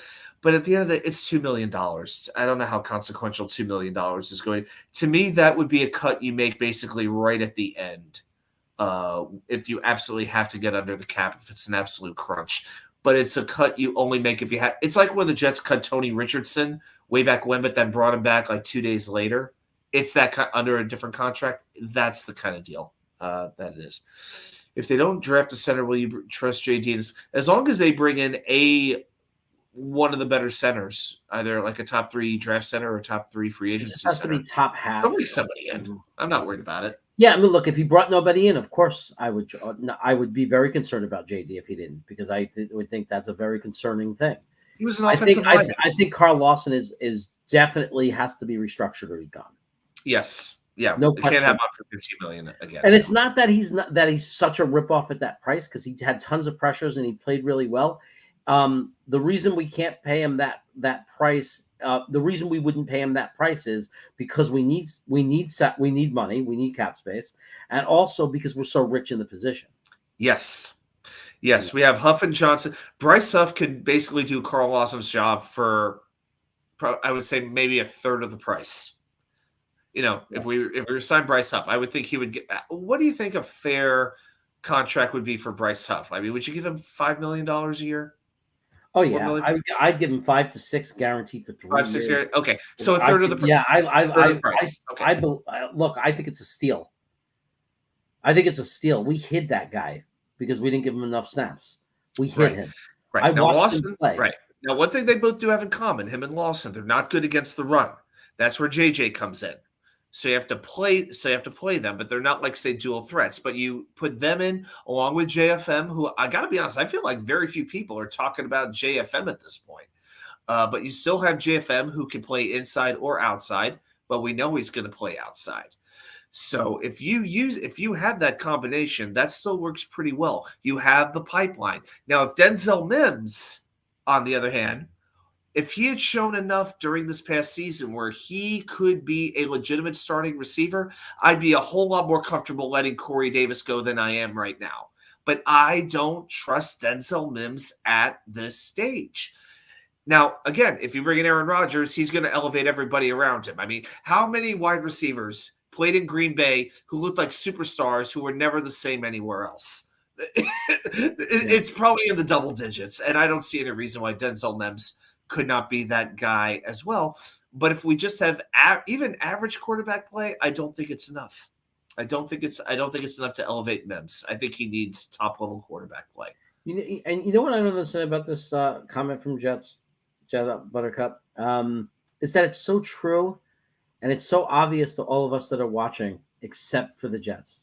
Like, why won't they just put JFM in the middle? When he stunts to the middle and like somebody fills in on and seals the edge and he stunts in, and that's when he gets all of his freaking penetration and like disruption. Like, he's so clearly an inside player. Maybe they don't love him playing the run. while he's playing on the inside because he doesn't have that size? It's the only thing I could think of. I don't know. And look, and Dom was saying, I don't think he's ineffective on the edge either. I'm just saying I think he's just really good on the inside. But maybe that's what he's good at. Maybe he's good at lining up at edge and then readjusting, like backing up and then stunting in and going to the inside. Maybe he has the jump and the quick get off to do that effectively, and that's what makes him special. But every time he does that, you have to seal the edge with somebody else. That has to be part of a scheme, right? I mean, he can't just stunt to the inside and leave the edge, unmanaged. I've learned that from Dom C. So that all has to be coordinated. You know what I mean? Everything has to be planned and coordinated. Somebody has to be responsible for the edge. So, but I think, look, JFM is another one. Like if you're going to hate on Lawson, I guess people are hating on JFM for the same reason. They're looking at one stat, sacks, because I think that JFM might be effective in the run, like you're saying. But he messed up a few times in sealing the edge. He's not as good as JJ. To me, JJ was our best edge in sealing the edge. Oh, I see. No, for a young player, like he showed the potential to be like. To me, even I don't know if he's going to have a lot of sacks or not in his career. I'm not like projecting that. I don't know what that's going to look like. It's too early to be able to tell. But I will say that to me, I'm already putting it out there that in my opinion, JJ is already going to develop into one of the elite edge sealers in the league. I think that is a very fair thing to say. I mean, it's not just the way he seals the edge, the way he bounces off. Like, so when the quarterback runs to the sideline, he bounces off his blocker and gets out there incredibly well. I was amazed that I saw several people, and I know this is like the silent, a very loud minority, saying, well, JJ was a huge disappointment this season. Was he really? He played maybe not at all. They're looking at one stat. Snaps? I mean, come on. Well, look, I'm going to making me a Pro Bowler when the standard is Sauce and Garrett, and then the next guy is JJ. And Brees after that. That's quite a standard. That's not exactly the position I'd want to be. I'm going to admit something right now. Okay, I'm going to come clean because I'm an honest guy. All right. 5 years ago, there's no question about it. I would be one of those people that, especially if I wasn't watching any YouTube shows 5 years ago. I'm just the guy I was. I didn't know about YouTube and the Jets. Just a Jet fan watching. I would have thought that JJ was not like a bust or like, oh, it didn't work out, because I was one of those guys who looked at one stat. And if you didn't get a lot of sacks right away, I'm disappointed. I didn't know and understand now. So I'll say anybody who says JJ was a disappointment is where I was 5 years ago. So I'm not insulting him because that was me 5 years ago and my whole life before that. They're just someone who hasn't learned everything there is to learn. And when you have friends like Dom C and you watch guys like Joe Blewett and you watch O'Leary enough, and you watch all these guys and you get into this world of knowledgeable people, it's only in the last couple of years that I feel like it really increased that understanding of football and the positions. And to anybody who thinks that JJ was a disappointment, there's a lot for you to still learn about football. A lot. I got to say, I was there. That's right. I got to point out V-Man's comment. Rodgers should make his decision like the Vatican does naming a pope. White smoke, retirement. Yellow smoke for the Packers. Green smoke for the Jets. Black smoke for the Raiders. Why am I not shocked that V-Man is using smoke in this analogy? Carry on. Yeah, I love this. I think that me and I think Dom C, that would be a lot of fun. That could be like when we run out of the draft prospects. That could be a special show that we put together. And, and I don't care. I'll demonetize it. It can't be monetized because it'll get flagged because we have to show footage, but I don't care. I just want to put good content out. So we'll demonetize it. So I won't get pinged too bad. You don't get in trouble if you don't monetize it. They don't really look. So I won't get the warning or anything, but it's worth doing because I think there are enough people out there watching that are humble enough to say they don't know everything, that there's still things for them to learn, because I say it every day. I'm still learning. And I think that it offers great value because it's really cool to learn those kind of things, to be able to watch football and have a deeper understanding. And instead of just looking for a sack, and Dom loves it when I do it. Whenever I'm watching doing the reaction parties with Green Bean, I call it out. I say, wow, did you see JJ get to the quarterback when he ran to the edge. Like the quarterback tried to run out of the pocket, and there was JJ. He bounced off a block. Like I noticed those things that I never noticed. There was no stat for it. The quarterback threw the ball away. But I knew that there's plenty of edges that if they would have over pursued, the quarterback would have been gone for 15, 20 yards, and JJ stopped that from happening. So there's things you have to look at more than just do they get to quarterback. And the other thing is you got to look at the angle that they take, right? Like if you don't have a guy, if it's not part of your scheme that's going to back you up and seal that edge, you cannot cut too far in. You have to stay on the outside and take that trajectory to the quarterback so they can't get around you. Like it's that simple. And people don't understand that JJ is already doing that, and he's only a rookie. And he already has that deep understanding of the position.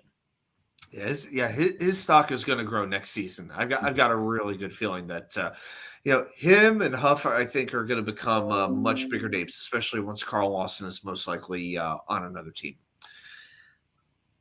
Mo doesn't like film review a whole heck of a lot. Well, he's an old man. I mean, no offense. I mean, Mo's an old guy, so he probably, I don't want to go to school again. We're not going to do it on a Wednesday night show. It's going to be a special show. You don't have to watch it. That's what I try to tell people when they get upset about that kind of thing. I go, if me and Domsey do a special show on a Sunday, I understand if you watch the show every Wednesday night, and there's certain and I appreciate the feedback. Like, don't do that on Wednesday night. I look forward to your show. I don't like game tape or game review. That's fine. But if I do an alternate show, like an additional show, then why complain? Just don't watch it. Don't watch that show. It's fine. It's no offense taken. Just don't watch it. But I understand complaining if I do it on a Wednesday, because if people really like the content and what we're doing now every week on Wednesday, you might not want to see us do film review, and that's fine. But I didn't say we're going to do it on a wacky Wednesday. I'm saying we're going to do it on like a Sunday. So, like as an extra show. I'm going to respond to Jets 830. Who would be a good fit at linebacker? Well, like I mentioned, I'm going to be putting some videos out about some free agent targets that I have in mind. I'll be putting those out probably, I would think, maybe this weekend, early next week. I'll probably do 2 separate videos. But if you had one linebacker to look at, bring him from another team. Look at David Long from Tennessee. I barely knew his name either. But he is really good in coverage. He can stop the run very well. He has slowly, and he's young. We know what do we know about Joe Douglas and his free agents? He loves to sign him after that first contract. And I got to tell you, I think David Long is one of those under the radar, slowly climbing players that the league doesn't know about yet. I think he's going to be one of the better linebackers out of this free agent class. That's the name to watch where he goes. Yeah. Hey, Carmelo, thank you for saying that about my brother. He's my brother, so I appreciate the appreciation for him. He's a really busy dude. My brother's really busy. He's got like a podcast that's really a big deal in the whole alternate energy, power grid, smart grid world of like science and all that crazy stuff. Because he worked for an energy company and stuff. So he has his own thing. He loves doing this, but his time sometimes gets really filled and he just can't do it. So he will be on this channel whenever he can. But that's why you don't see him all the time. It's not because my brother has access to the channel. He can create videos whenever he wants. He knows he's invited whenever he wants to almost all the shows. He just doesn't have the time. So that's why you don't see him. But he is invited. Just know that. And he would do it. And when his schedule frees up, there are parts of the year where his schedule gets lighter, and he will be on the channel more often in those situations. This is great that Raw Power says, when is Pizza Chaos coming? I don't know if you know this, Adam, but I shared an idea I had with people. I was trying to decide if I should do a completely separate channel or if I should just create a separate playlist on this channel where I do food reviews. I've been getting the same requests, strangely enough. Like on Facebook, after I posted the cast iron roast chicken and Parmesan herb potatoes I made the other night. Even Italy Jets fan has said, dude, you got to be a food guide. But I do want to do something right now. Hold on, I'm trying to find this out. Let me. The thing is, I do like cooking stuff. I just don't have the technology to. I need somebody else to help me with the camera work and all that kind of stuff. I just don't feel like I have the tech to do it right. If I'm going to do it, I want to do it well. Right. No, absolutely. I just review hot dogs. Perfect. Here's the thing, Nolte. Here's the thing with that. A good hot dog is amazing. A bad hot dog sucks. And man, I didn't buy no like freaking bar S hot dogs that are basically bologna put into a tube. You know what I'm talking about? Yeah. Oh, by the way, guys, the improv man that you see in the chat, that's Lee. That's my brother. So he's here. Okay. Bronx Pizza in San Diego is great. So check it out. Because the only reason I brought up this whole food review thing, the only reason I brought up the Snap is everything. That's why Boar's Head, slowly grilled. Best hot dogs in my life. Gotta be careful when you get those Nathan's hot dogs. There's a lot out there that just are not the same as the restaurant quality. You said at the You gotta get Angus, it in the casing. It's gotta be in the casing. It's not the same hot dog. It's got to be in the casing. They sell the skinless in the stores. You can't go near that. Skinless or no, that's just like a cheap, low grade version. If you're gonna get them, get the right stuff. I don't buy a lot of hot dogs, but when I do, they're good. The Boar's Head hot dogs are super expensive, but you know what you're paying for. They're the best hot dog. You know, they're the best. Just do it in limited batches. That's the thing, you know. So I got something to share because of this, Raw Power. Thank you for bringing this up because I almost forgot to do this. Let me try to share screen. I'm going to play a video for you. That involves pizza. So I am going to do it. Anyway, my idea, by the way, guys, I'm trying to figure out if it's going to be a separate channel or if it's going to just be a playlist on this channel. Because I do talk about food all the time. And I could, while I'm doing the reviews, talk about the Jets too. But why? I want to open it up. Like maybe the problem with the same channel is that when other people find it for the food reviews, they might think it's weird that it's a Jets thing too. But I don't know. I'm going to figure the whole thing out. Trying to talk to my brother about the name too, because the name's got a. And I wanted to talk to Lee about it, but he's always freaking busy. Like he hasn't called me back in 2 days, and I'm trying to work it out because call him back. I want him to do the food reviews too, and he just has to has his wife film him eating something and giving it a score, and then freaking send me the video. So here's the let me find this.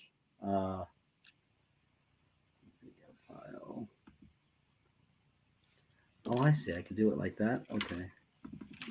Let me know. Sorry, that's okay. So we got sausage and really hot peppers on one side. Sausage and Calabrian chili peppers. And then you can't, when you get pizza, you have to try some traditional margarita slices just to compare it to everything else. This is going to be really, really good. The smell of those peppers, the smell of the garlic on here. I wish you guys could smell this right now. It is unbelievable. By the way, he's wearing this Ranger stuff, and we're in the Raleigh-Durham area. Like, we are in enemy territory. We've already been upcharged $20 on the pizza. Right, we're already getting ripped off on the pizza because of it. So. What a weekend that was. Again. Hey, what's up? We're about to eat some food. Snacks is about to snack. All right. Man, what a weekend that was. Yeah, that was the weekend, just for context. I think that was the weekend when the Rangers were playing the Hurricanes in the Stanley Cup playoffs in the second round this past year. That was when I was just starting my channel. So that was this past May. And I actually got to go to Game 7. One cheap. It was one of the most expensive things I think that was the most I ever paid to go to a sporting event up until that time. But man, oh man, it was an absolutely fantastic experience. And yeah, got to meet you for the first time. So yeah, there's a good and bad to everything, I guess. No, it was good. It was all good. We had a great time.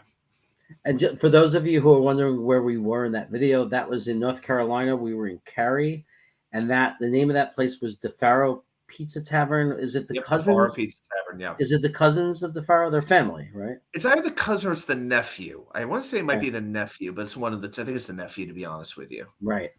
And it is wonderful. It's obviously not as good as the original DeFaro, but it's wonderful. I mean, it's wonderful. It could survive on Bleecker Street in Manhattan. They could be one of the pizza places on Manhattan, easily survive.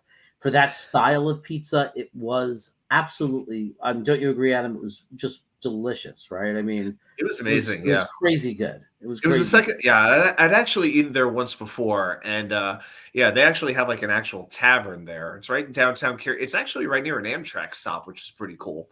But Carmelo, by the way, I see you had Little Caesars. You're in my prayers.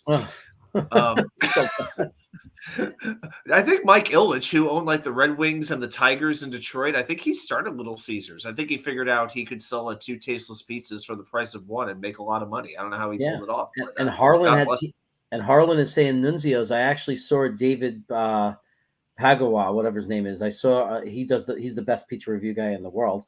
Oh, Portnoy? Portnoy. Yeah. he just reviewed Nunzio's. Now, he didn't just do it. I just saw his video, his review of Nunzio's. And he gave it a very good score. I remember he gave it a good score. I don't remember it specifically, but I remember it looking really good. Me thinking, oh, yeah, I could definitely do some Nunzio's in Staten Island. But my favorite place in Staten Island is called Pizza Giave. And that was where Sack Exchange took me in Green Bean, and we loved it. It was awesome. Anyway, V-Man, I gotta tell you something. I gotta respond to this real quick. So first of all, my dad is a huge Sabret fan.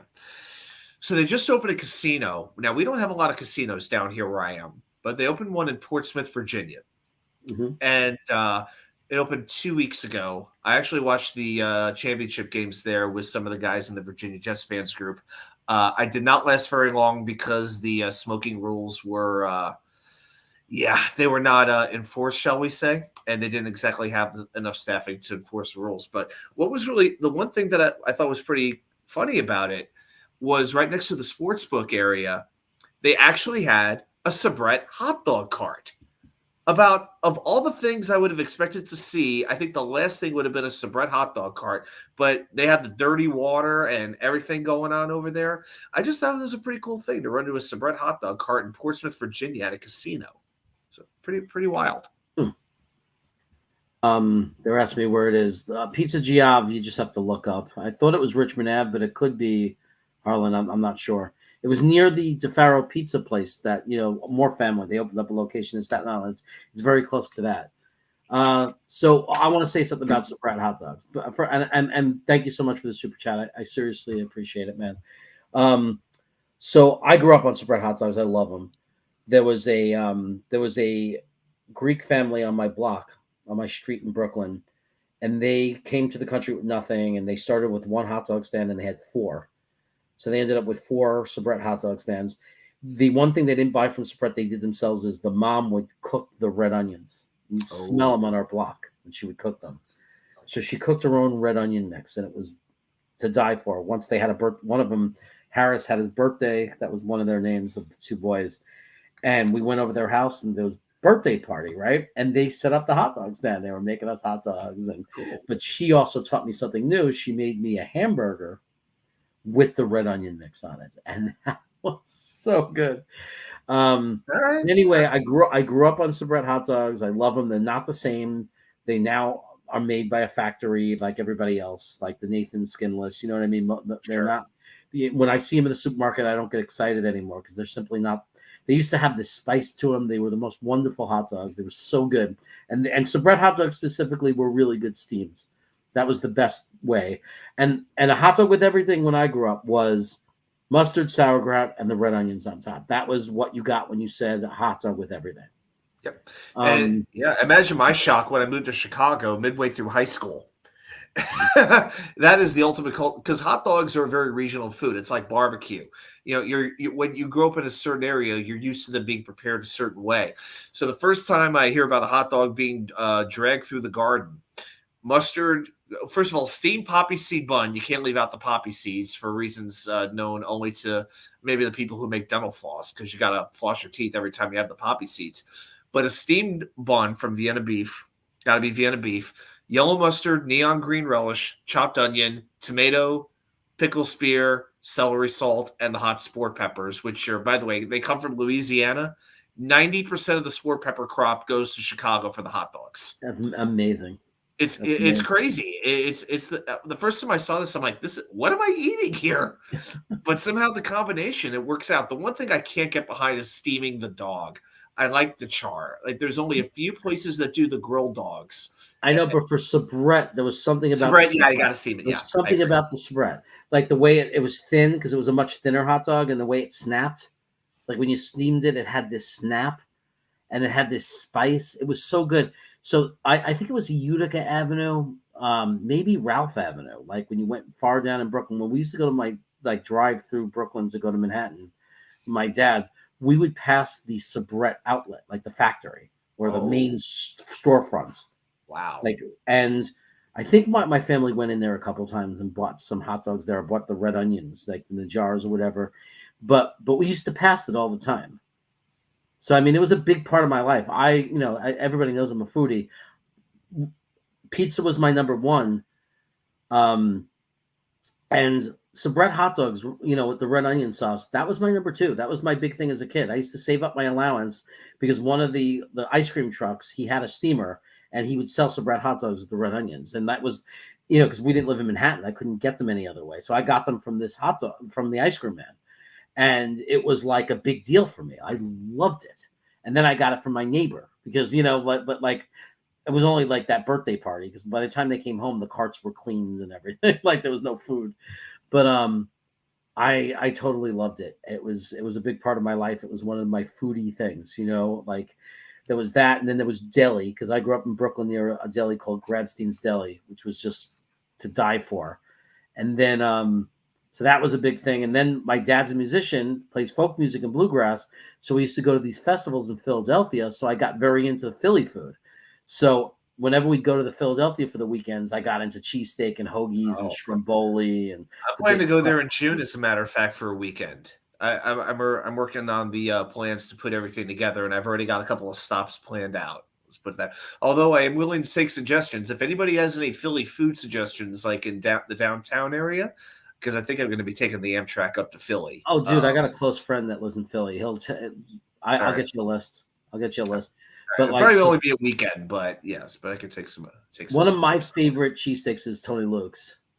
I've had them a couple times. Yeah. They're mostly now like in the airports, the ballparks. I don't even know if their original location's still open. I know they got so big like that, but Del Sandro's is a very good local place. Heard of them? Yeah. Del Sandro's is really good. I definitely need to get to Tommy DeNick's to try that roast pork sandwich in Reading Terminal Market. That's like a renowned sandwich. Yeah. With the broccoli rabe and the garlic. Yeah, I'm not the biggest broccoli rabe guy. They might have to go easy. I think I'd be more of a spinach guy, but the way that they do it is the broccoli rabe, so I'm going to have it the way that they feel it's got to be done. It's good. It's good. And the hotel I'm looking at is literally a block and a half away from the terminal market. Well, when in the terminal market, if you go to the back, that's where the best pretzels are. There's an Amish stand. Oh. And they're the best. They're the most famous soft pretzels. Like they stuck together. The pretzels stick together and they look like a letter like this. They're not like round. They're more like you got to go to the back of that terminal market. Look for the Amish stand, man. That's the best pretzels. Yeah. We apologize to everybody who came here for Jets talk. Well, we talked about the Jets for an hour and 40 minutes straight, so we're allowed to take. We took a food break. By the way, guys, I weighed in my latest weigh-in. I am down 18 pounds since January 1st. Wow. What's been the difference in the diet? I mean, I noticed we don't see you snacking as much, but any particular changes that you made? I'm doing intermittent fasting. Okay. But also low cal at the same time. So we order these meals now in a box that you prepare because my wife, like on Fridays, we cook together. She's going to cook tomorrow night. I cooked last night. So we get 3 delicious dinner recipes. Like it's a Martha Stewart company or whatever. And there's new recipes. And you can pick ahead of time and look how many calories per serving. So I'll do like a 600-700 calorie dinner, but like I only have 300 calories during the day. Like I'll eat some sliced meat or I even fast because I do the fasting. And then I have the big meal and it's been working. I'm just shedding weight. And then, I've been shedding weight that way. And it's been working so far. And cool. I fasted today the whole day until I got home. And then to treat myself, I had not the horrible Geno's brand, but a fancier brand of those little pizza rolls. I put them in the air fryer. I did about 18 of them, 600 calories. But I'm only at 800 calories for the day right now. So I didn't know there was a good version of pizza rolls. I didn't know that was a thing. Well, it's a better version. I think they're a little tastier. Was it Totino's the original? That's the one that everyone knows is Totino's. I love them all. I mean, I'm a junk food guy. I like shit. I like the crappy frozen food. I like crap. I like crappy food. I love fast food. Like, double cheeseburger. Because that was my other thing, by the way. I didn't say. The other thing I love growing up my whole life is burgers. Like I love burgers. We could go on, right? But I'm a guy I'm not a snob. I like it at every level. Like I love freaking McDonald's cheeseburgers, double cheeseburgers. To me, they're amazing. And Burger King. I'm a Burger King guy. Burger King's double cheeseburgers are freaking fantastic. They were amazing, especially back in the day. Until I started discovering things like Five Guys and Smash Burger. Not that I do those things a lot, but when I do, I want to make it count because I'm gonna eat some fruit and stuff, Dom. I'm not done yet. I'll get up to 1,200 calories.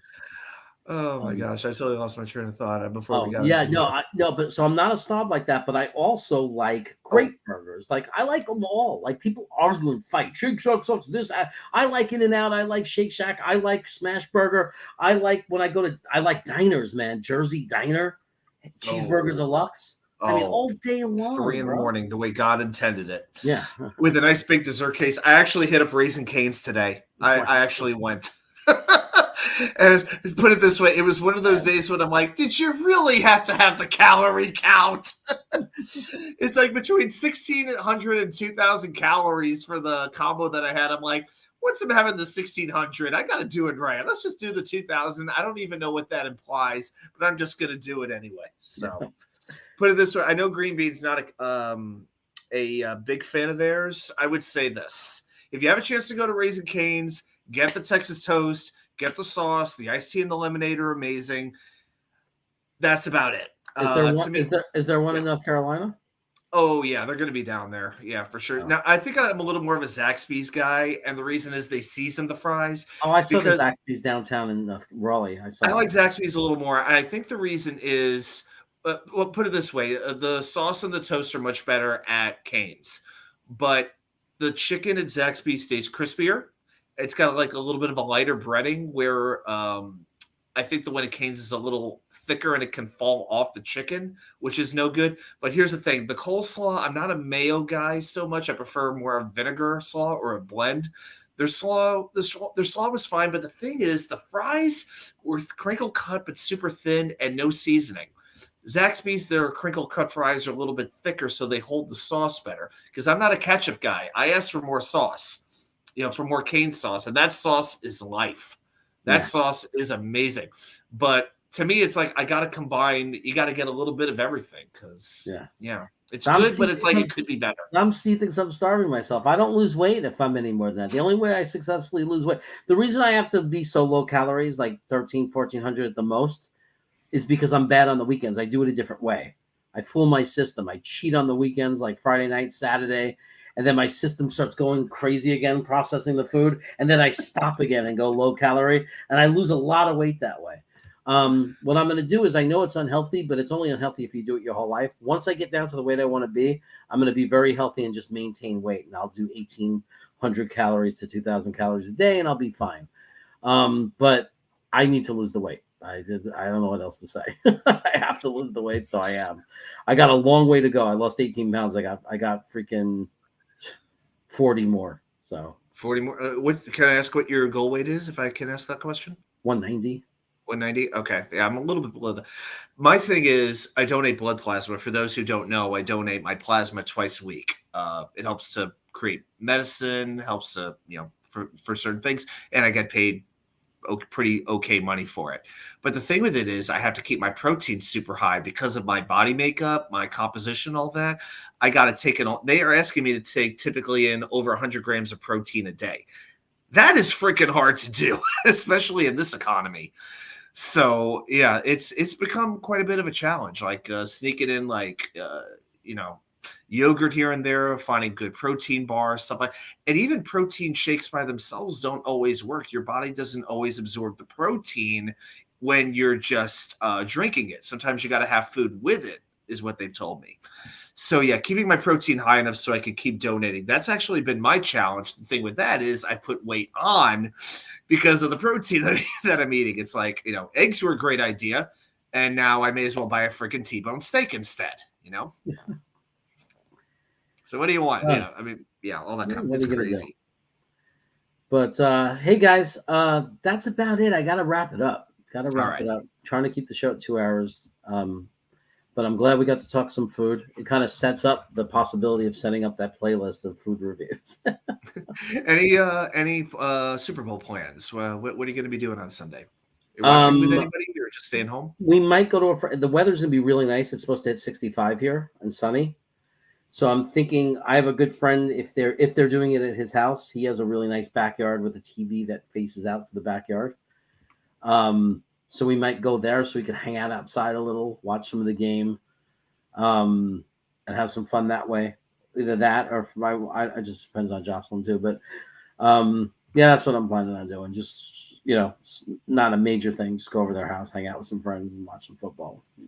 Cool. Yeah, I would. I'd rather go to a house party than go to like a restaurant or a bar. To be honest, where it's a little more casual and that kind of thing. But yeah, unless something changes, I think I'm just going to be watching at home. Don't know what I'm going to do food wise, but depends what I can get a good deal on. I might make some mango habanero wings if I can get a good wing deal. I actually make my own mango habanero sauce with like a jerk rub on it, with a jerk rub on the wings, and finish it with that sauce. It's a pretty good combination. So nice. I might do that.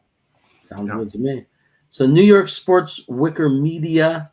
Everyone's got to subscribe. What do you got? Any cool videos coming out? Yeah. NY Sports Wicker Media. So I'm still doing my Mets prospect profiles. I'll be doing one on Ronnie Mauricio, who's been in the system for a couple of years, kind of on his way up. Kind of a lot. Some people like him, some people don't like him. So I'm going to give you my thoughts on that. I did upload a video today about Aaron Rodgers, talking about some of the statistical differences between him and Jets quarterbacks. I even made a comparison to a recent NFL team that was in a very similar situation to where the Jets are right now. And they, how do I say it? They acquired a certain hired gun, and they had pretty good results. After that, I think we might know who I'm talking about. From 2 years ago. And I think the Jets could be in a similar situation. The comparisons between the Jets and this other team are stark. And I will also, as we mentioned earlier, I'll be doing some videos on free agency. So watch for that in the next couple of days as well. Some free agent targets who might cost a lot of money, and some bargain basement shopping as well. So thanks everybody for watching and supporting us. We appreciate you very much. Yeah, man. Thanks, everybody. I appreciate you. You guys made the show tonight. So thanks for all your chat conversations. Those of you who don't chat, thanks to everyone watching, everyone who's going to be watching in the future. We appreciate all the support. Take care. Enjoy the Super Bowl. I'll probably be doing videos. I might pop live at some point and say hello. So keep your eyes and ears open. But until then, go Jets. Side, that's the plain cheese side. Okay, so we got sausage and really hot peppers on one side. Sausage and Calabrian chili peppers. And then you can't, when you get pizza, you have to try some traditional margarita slices just to compare it to everything else. This is going to be really, really good. The smell of those peppers, the smell of the garlic on here. I wish you guys could smell this right now. It is unbelievable. By the way, he's wearing this Ranger stuff, and we're in the Raleigh-Durham area. Like, we are in enemy territory. We've already been upcharged $20 on the pizza. Right, we're already getting ripped off on the pizza because of it. So, I get myself again. Hey, what's up? We're about to eat some food. Snacks is about to snack. All right.